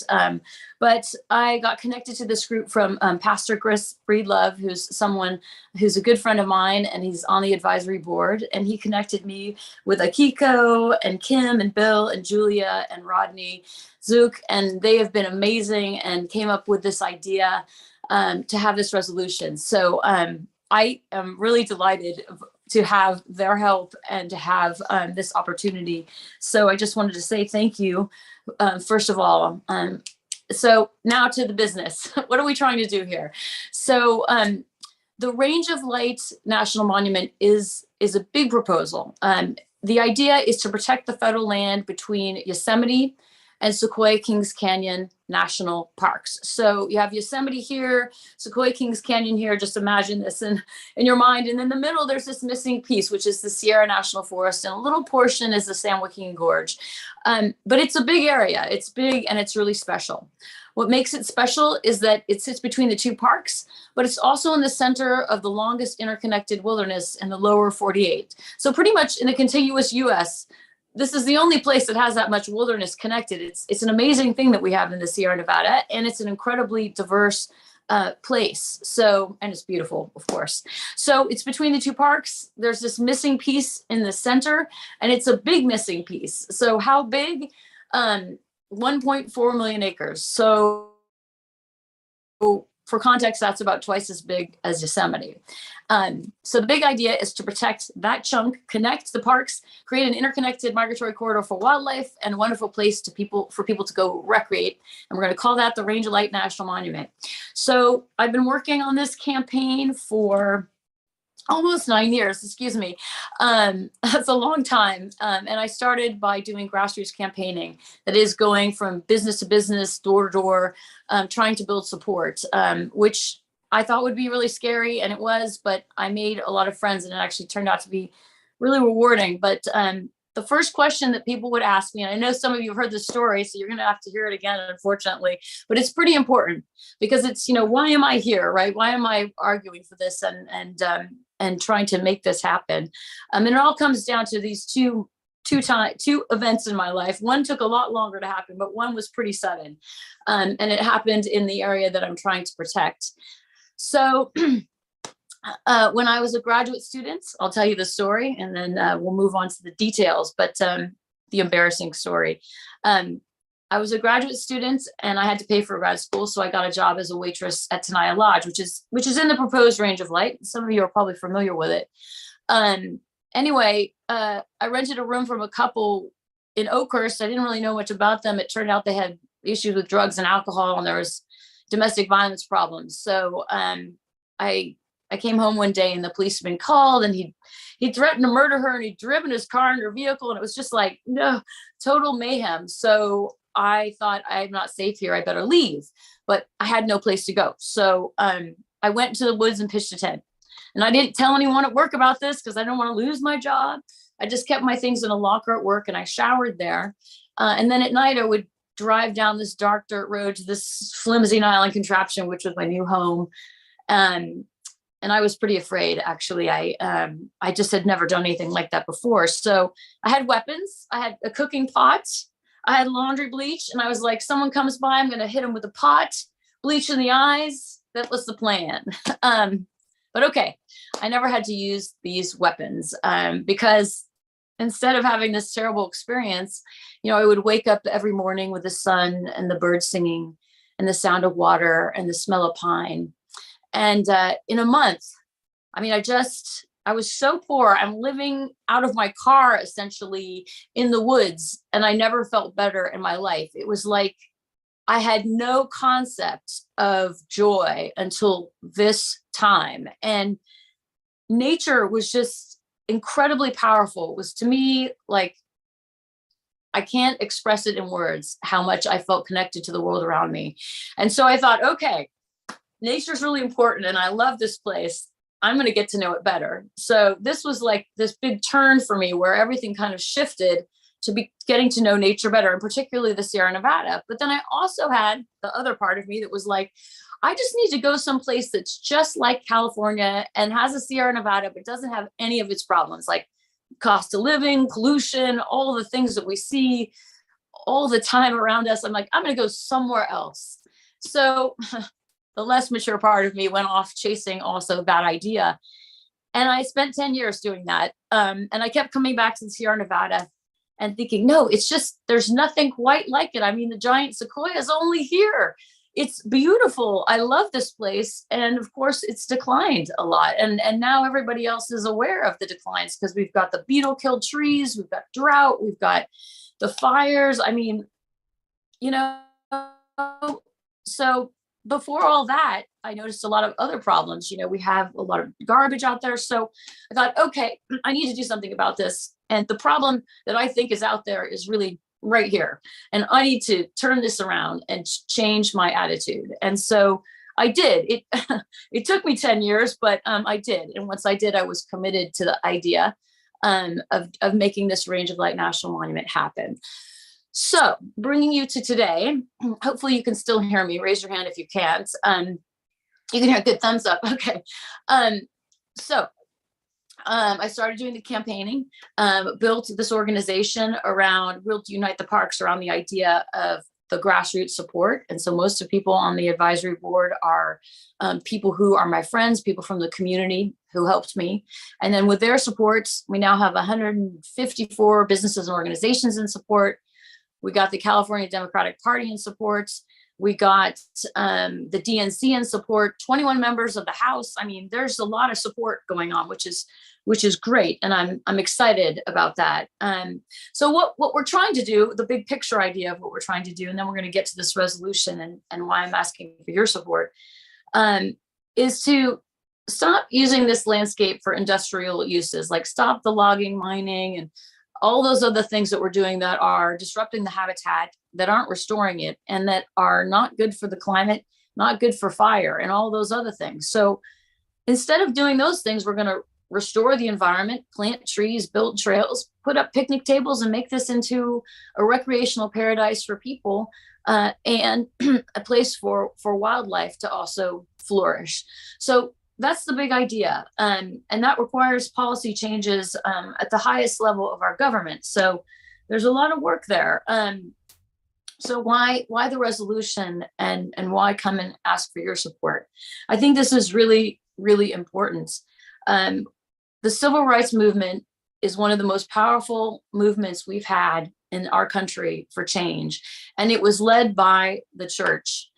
You know, Reverend Martin Luther King Jr., he is a reverend, helped reshape the ideas that,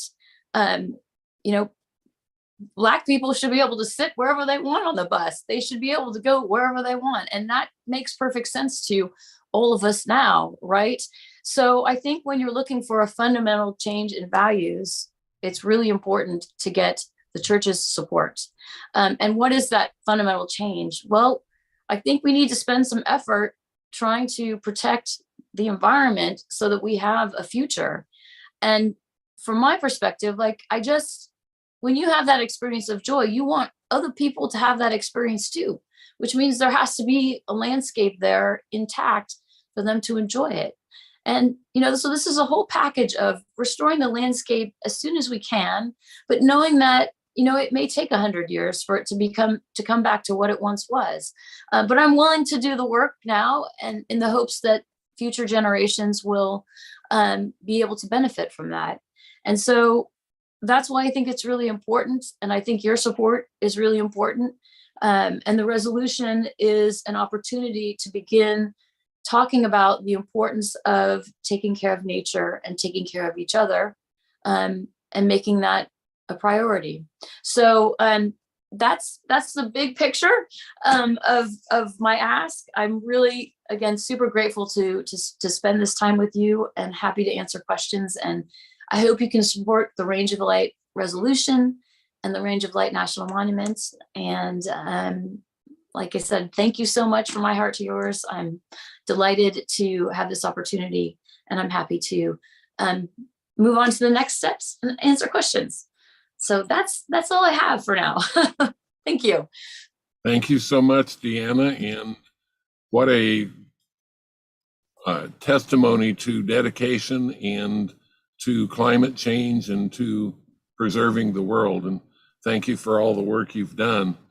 We now have a time for clarifying questions. If anybody has anything they would like to ask about the resolution and about the range of light, any specifics or anything, the floor is open, and I'll need some help in identifying whose hand is up first, etc. Stephanie Spencer has her hand up.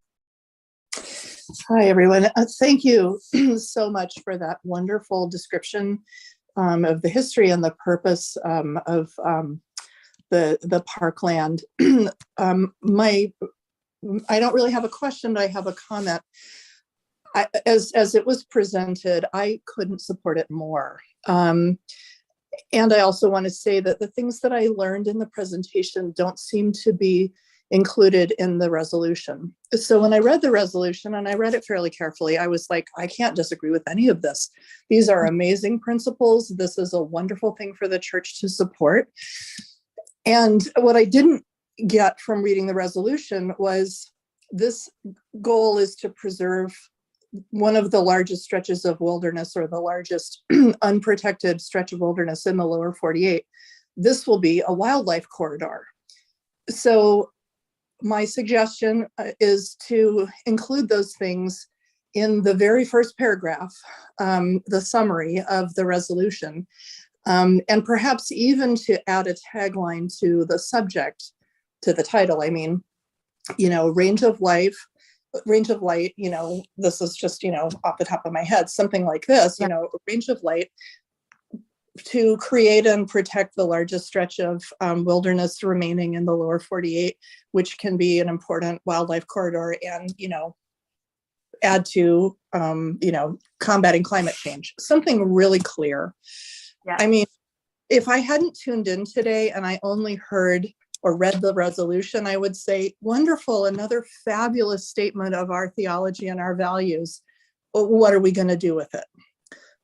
So that's just my reflection. And, I'll just say, I think this is one of the best ideas of an activity that I've heard in a long time. And it's something I would love to help generate support for, but I just didn't get that from reading the resolution. Thank you. Yeah, and just so I can, that's the great idea. Thank you. That's, I see that in the first paragraph that I don't think we said the word habitat corridor. We talk about an interconnected habitat area, but we don't make it clear that specific stretch is really special, right? And that, just so you know, wilderness designation with the capital W is like it's a very specific thing. So you have to get, which speaks to the work that's already been done there. So like the upper portion is this wilderness corridor where there's the Ansel Adams Wilderness, the John Muir Wilderness, there's the Kaiser, there's all these different wildernesses that connect, which is amazing, so but you have to get that a wilderness designation. It's different than a monument designation. So I just wanted to clarify that a monument won't make a wilderness, but it will make a protected area that gives it a higher level of protection. Wilderness requires, I know I'm giving you too many details, but I'm just tell you anyway, so you know, it requires that the House and the Senate pass a law together, do something together that says this is wilderness, right? And it also is very restricted. So in other words, you can't, if you would like to ride your mountain bike in the lower portion, you can't do that in a wilderness area. So I support wilderness, but we're not looking at extending wilderness. We're just looking at a national monument. And the benefit, again, lots of information here, but the benefit of advocating for a monument as opposed to other types of protection, because there's a lot of them, is that you can say, hey, President Biden, he's not my buddy, but someone else maybe can help us with President Biden, but we can ask him to do a proclamation. And that is a way to work around the way that the Senate and the House basically have stalled on a lot of environmental actions, right? So we'll try to work with Congress, but if it doesn't work out, which it probably won't, right? We can go to the president and say, we want this protected. So way too much information, but I totally agree with your comment about we should clarify, the uniqueness of the area and use the word habitat corridor because it's really important. Okay, sorry, more questions? I'm happy to answer them, yeah. If I can add to that, and perhaps even include at the end in the be it resolved, and here are some kinds of actions that will be needed.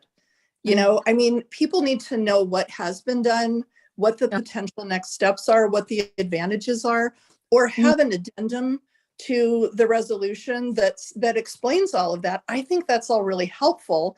Yeah. And I'm not going to take the time to learn all of that myself. So having that summarized is super helpful. And then it says, this is something where we can lobby our legislatures at the state and national level.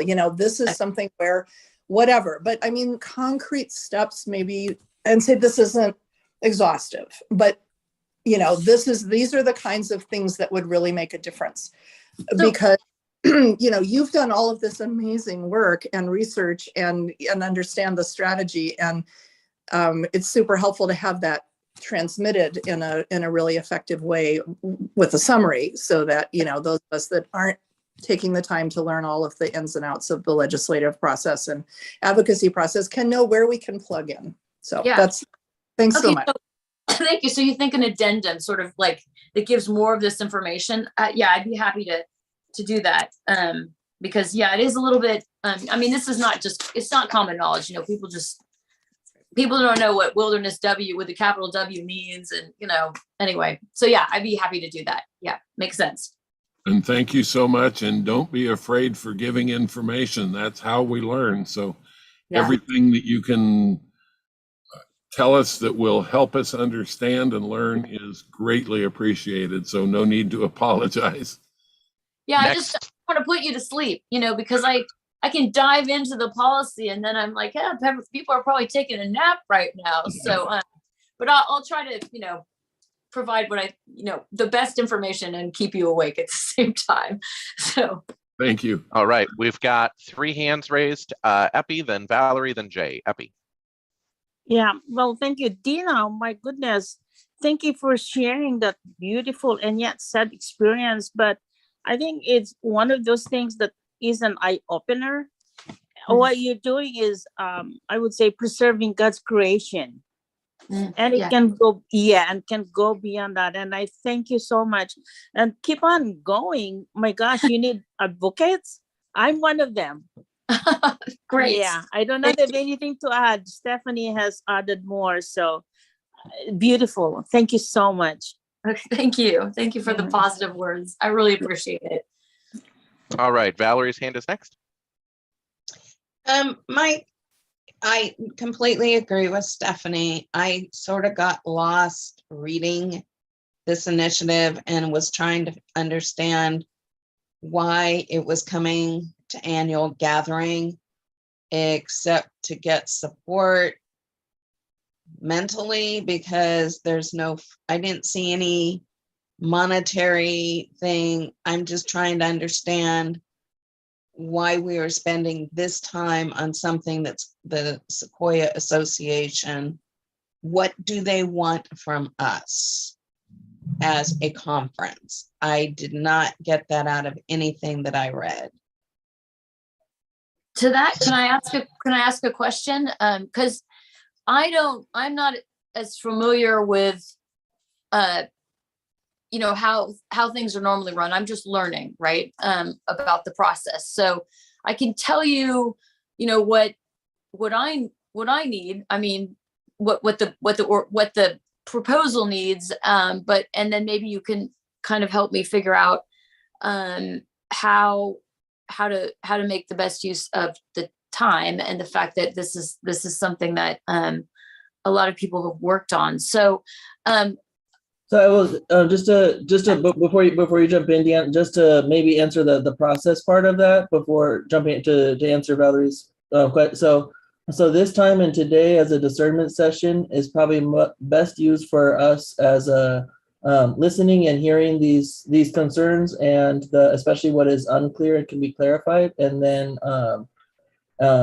we and the other contributors to the resolution can take this information between now and annual gathering, and we can work more on what to specifically do about it at another time, or after this. But the best use of this time is to hear the support and the concerns or questions and what can be made stronger and better about this. Okay. Jay has his hand raised. Yes, thank you. I noticed in the fine print that there's the rights of nature, which is a legal and jurisprudence theory. And I'm wondering why we're being asked to support that as well as the concept of making a national monument. I think that's a big stretch. Okay, I can address why it's in there. I looked at, along with the rest of the team, we looked at other resolutions. And so I tried to wrap together, supporting documentation that supported this general idea. And I thought that would be an important element. It doesn't need to be there, but like I said, I was just looking at sort of collectively finding elements that already existed in other resolutions that were also adopted by the church that were supportive of the general idea of protecting nature. So so that's the answer to that question. But I think is your suggestion that maybe to strike that because it's too big, or it's not close enoughly aligned with the church, or so what would you suggest? All right, I'll give a quick off the cuff response. My impression is that in the federal government lately, parks and national monuments and so on have been cut back, not added to. So there's a very conservative view on what's going on. And to introduce another jurisprudence concept as part of this request puts us in the oddball category, which probably would not carry muster with the conservatives. That's just my offhand thought. I don't know that to be a fact. I never saw this word until this week. This concept of rights of nature. Rights of nature. What's it? Rights of nature. Rights of nature. So, so that's my offhand thought. And I guess the other question would be, what is the Forest Service not doing that you're concerned about that you want to change by making it a national monument? In other words, the federal government already owns it. Yeah. Well, that's a great, thank you for your comment. And I think they're both really good comment and good question. So it's not managed. I love the Park Service. I've been a ranger, so I'm all yay, rah, rah for the Park Service. And our proposal just got endorsed by, there's a coalition of former Park Service employees that sent letters to President Biden saying, we should do this. Okay, now that I said that, it's not managed by the Park Service. It's managed by the Forest Service. And the Forest Service is housed under the Department of Agriculture, which means that it looks at the landscape and thinks of it as a place to be extracted from, right? So we're looking at, the logging, the mining, the grazing. There's a constant extraction coming from the landscape as opposed to restoration. So the Park Services, their main job is protect this landscape so that people can enjoy it. And that's essentially what we want the transition to move from. We're doing this industrial commercial logging, which is depleting our supply of trees, but also decimating the habitat for a whole lot of wildlife. To have them not do that anymore, and make it into a monument so that it's something that by law is protected and that they don't continue to do those extractive uses and abuses of the landscape. So it's, when you hear Park Service, Forest Service, it can kind of blend in the brain, but they're totally different agencies and they do completely different things. So I hope that answers your question. Well, strategically, it seems like just focus on the words you just said. Change it from Forest Service to monument for those reasons, and leave out all this other stuff. I was just on an ecotourism in Puerto Rico that the Forest Service invited the group to go to, just for trivia. Okay, cool. Michael's hand is up next. Yes, just to clarify that point, does the declaration automatically shift it to the Park Service? These are great questions. Like you are honing right in on some of these points of conflict, if you will. So it could. So I'm a bit, as I've said, I'm a big advocate of the Park Service. I think they do a great job. I think our parks are super crowded, and another area that's managed by the Park Service would be amazing. But it's pretty challenging politically to get something like that done. So it could be that the Forest Service remains the manager, but the policy guidelines, these are like option A, B, and there's probably C out there somewhere, but option A, I get exactly what I want, which is it's the Park Service managed monuments. It's, all the funding is there to make this place into this wonderful paradise for everyone.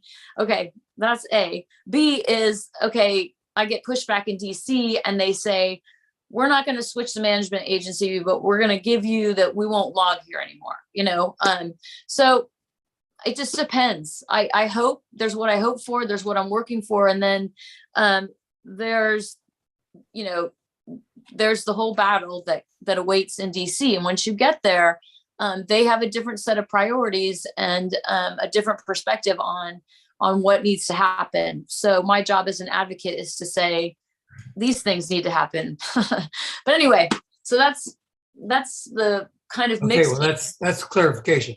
I'm Michael Vossler, by the way, from UCC Petaluma. The question I wanted to ask is, can we have a map to go with the proposal? Sure. So that we can see what we're talking about. The image of the Yosemite at one end, the monument at the other end, and then the stretch in between. Yep, absolutely. Yep, I have lots of maps, so we can certainly add one. Good idea. That's all. Thank you. There are no current hands. Okay, I want to thank everybody for their comments and questions and trying to expand on this. Are there any other questions or comments that anybody would like to make? I would draw attention in the chat.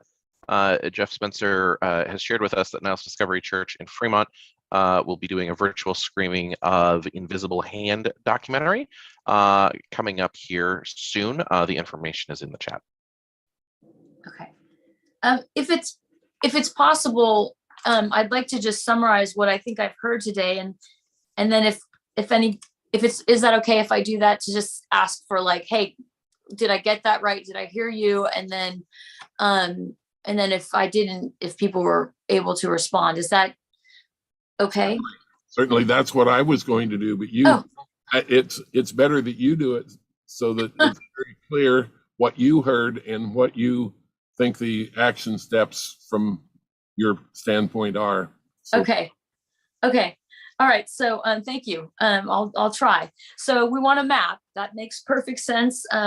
There's a request for an addendum where we put in, like, sort of the policy specifics, right? Like, what does this mean? Why are we asking for these things? And maybe in that addendum, we can also address the idea of, a very clear action that people can take in relation to this and why it matters right now. And it definitely is timely. We have a request to add the idea about the habitat corridor and the 150 miles of interconnected wilderness, which is amazing, to the first paragraph, and then perhaps the removal of the reference to the rights of nature, and that's I'm good with that. So I think that's what we got, and some really nice supporting comments, which I appreciate. Thank you. Does that sound right? Did I miss anything? You had exactly the points that I wrote down to go over, and things for the group, your group, and Sequoia Association to tweak the resolution and make it ready in its final format to be presented at annual gathering. Did anybody else have any comments to those ends?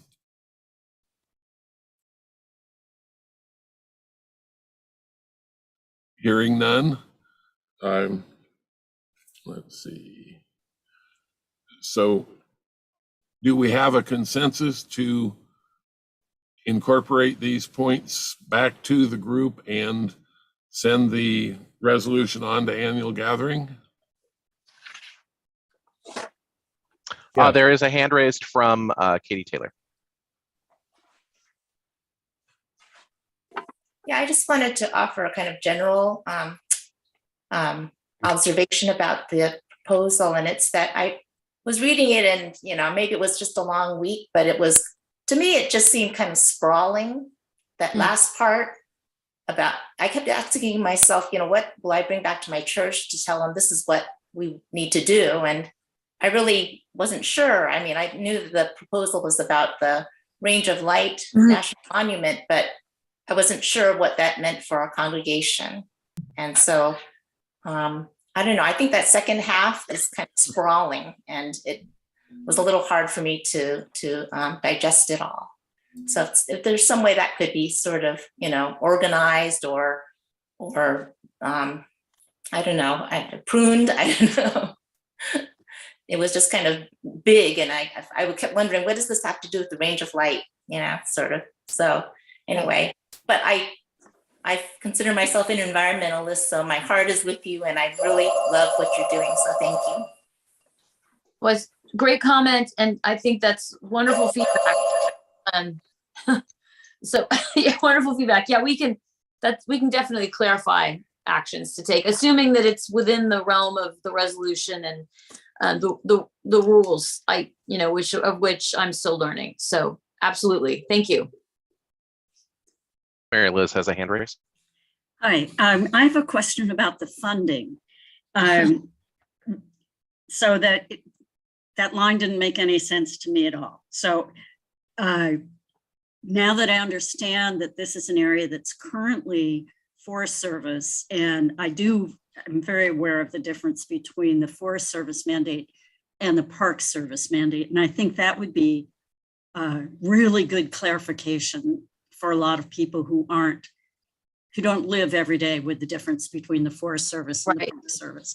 And the fact that the Forest Service is in agriculture and the Park Service is, it's all, you'd think between interior and the park and the agriculture, they'd be able to figure that out. But once there's money and power involved, it's a century-old problem, I think. But anyhow, in the funding one, in accordance with the overall mandates of the effective agencies. So that's where I began to think, oh, that must be the federal agencies. Is that a reference to that? I thought funding was going to be something like we'd like each church to send $100, Yeah. I think that's for this audience, the funding part, there again, I'm new to this too on the UCC side, so I'm not sure what the funding component would usually have in a resolution, but I'm sure there are people on this call who can help you out. Could I invite our moderator to speak to our standing rules and what funding means in resolutions, because it's a little nuanced. Oh, cool. You certainly can, as your moderator is pulling up said standing rules. Yeah, I'm just getting them in front of me. While he's doing that, one of the things I will say is actually this is formulaic language throughout the UCC. If you spend some time with UCC resolutions, it's a matter of the funding within the structure of where priorities are being funded for implementation by the body adopting the resolution. This is formulaic language basically stating that this becomes prioritization for assigning budget lines by conference council in subsequent timelines for this action to be implemented. So the affected agency referred to is actually the NCNC in this case? So I'm not finding the specific place in the standing rules that it refers to, but it would be my understanding that yes, this is the funding that we're calling for is our funding. This is the, in the approval of a resolution with the call for funding, this is usually what we mean as, funding we're putting forward. And this is, back to the formulaic language, this is kind of the one of the formula that we've used in, kind of synod language to be able to give ourselves room for the appropriate agencies, departments, or, places for those funds to come from, to have flexibility to do that when we don't exactly know what those costs or budget, will be at this point.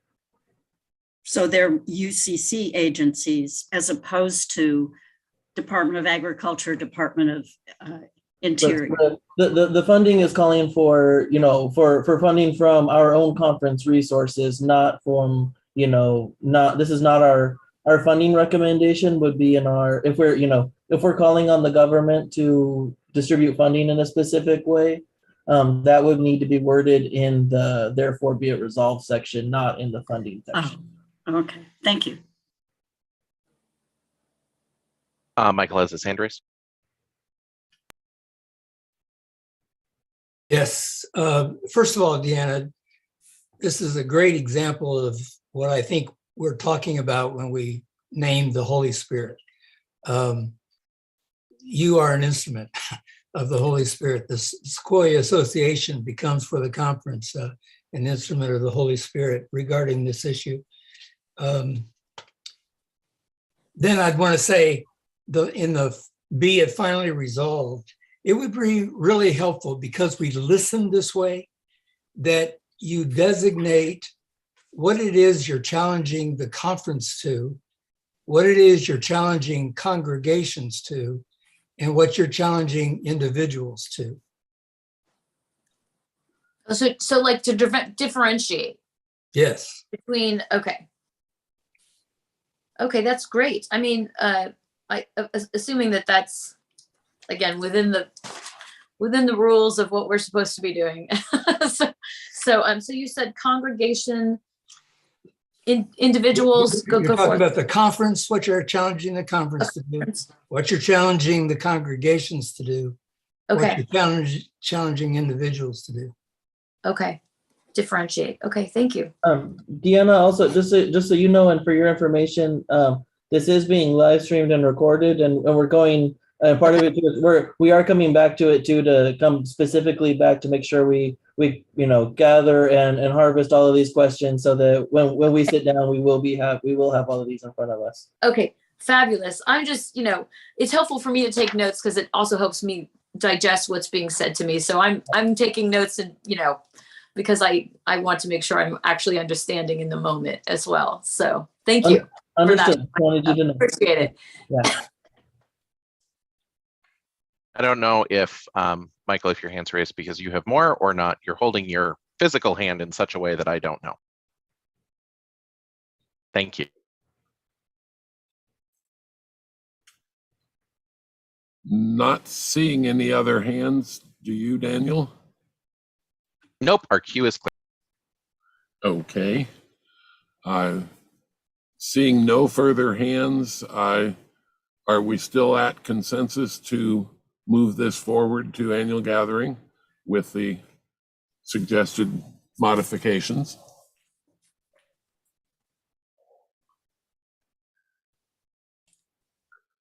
If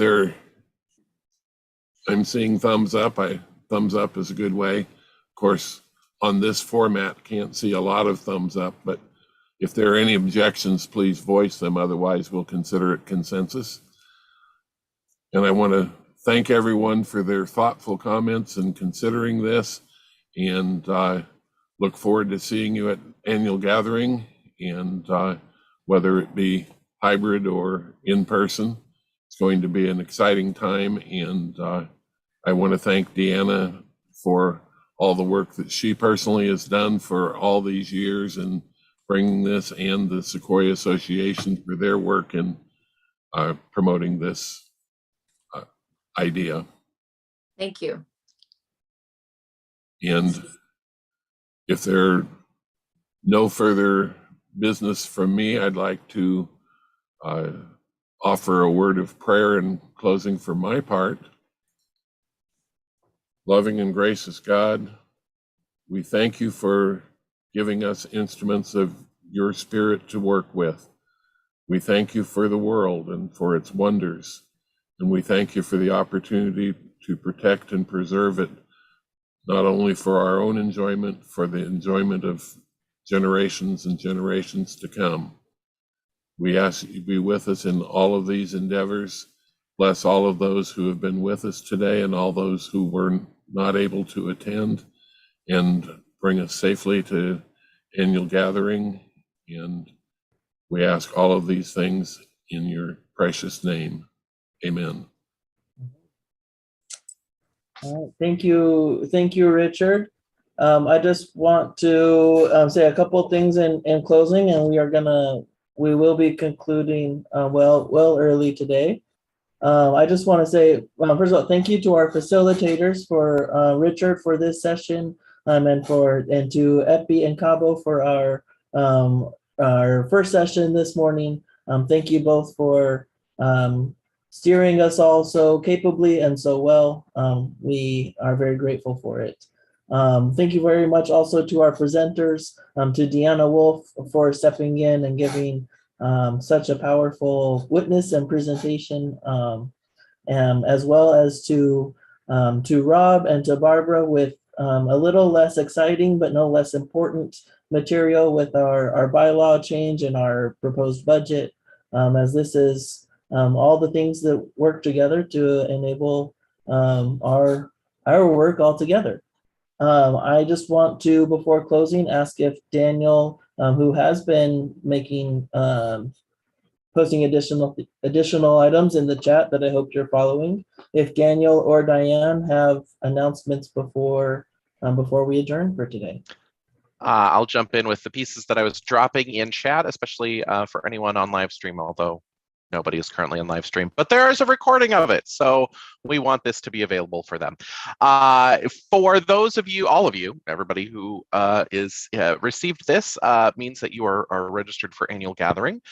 Please note that regardless of whether you join us in person at Sonoma State, in our small groups, in our 2 Zoom rooms, or if you've had an approved from home registration, you will need to make sure that you have your favored device with you, whether that be a phone or a tablet or a computer, which is probably in front of most of you, so I won't illustrate that right now.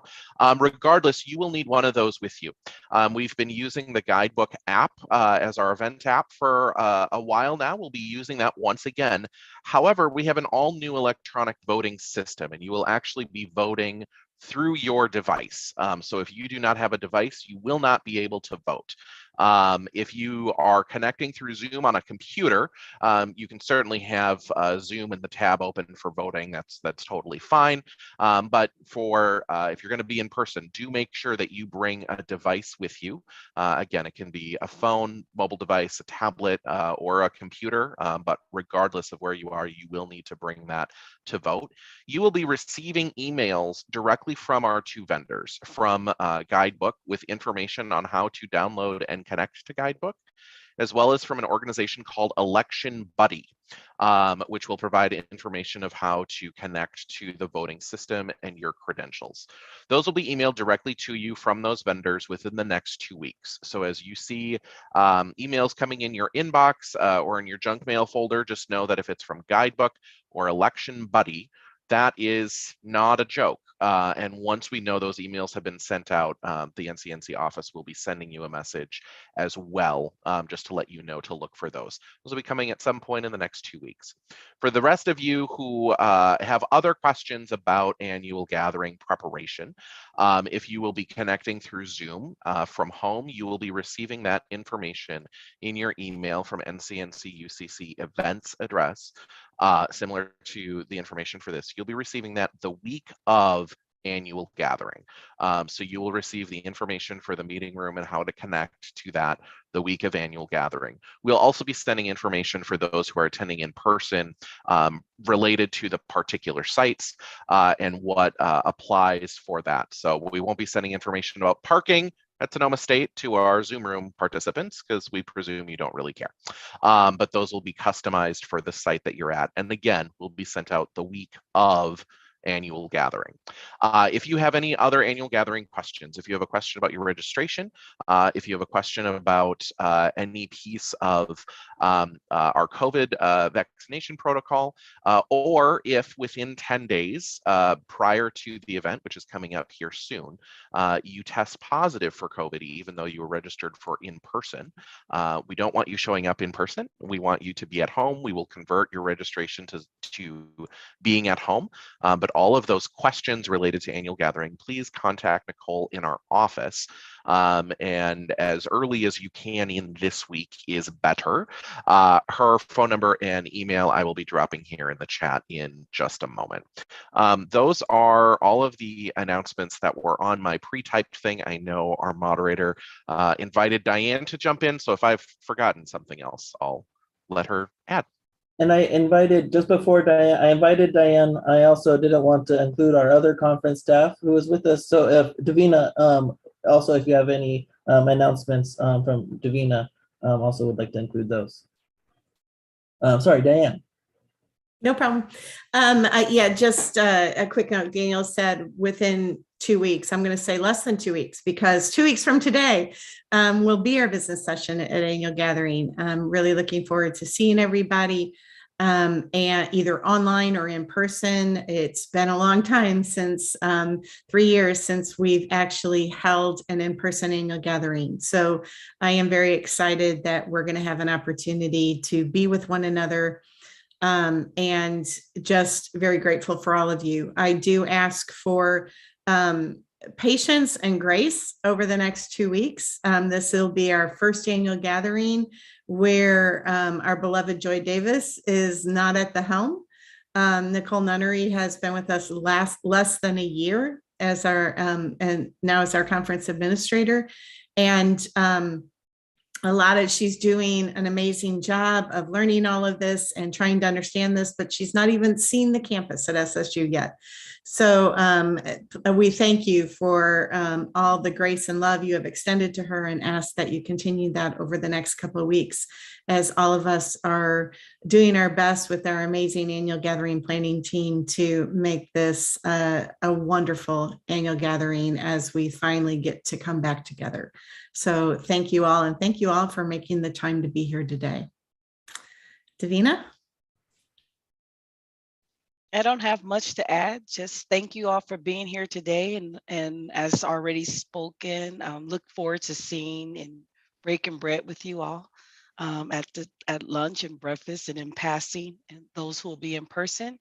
And just, continue to pray ye one for another, especially our conference minister and our AG17, Nicole and Daniel. Just lift us all up in prayer. Call out our names when you say your prayers during this next in our whole entire conference council. It's a busy season, and sometimes can be stressful and met with different personalities and attitudes. And so we just ask for your grace and your prayers. Thank you for being here today.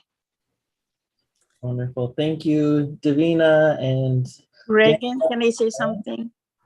Yes, yes, please. Yeah, hi, this is Epi again. I know some of you are not serving in any of our committee sections ministry. So please consider serving. We have a lot of openings. So please get hold of me, 707-853-2336. We need you. We need you definitely. We have more than 20 openings. So please help us. Thank you.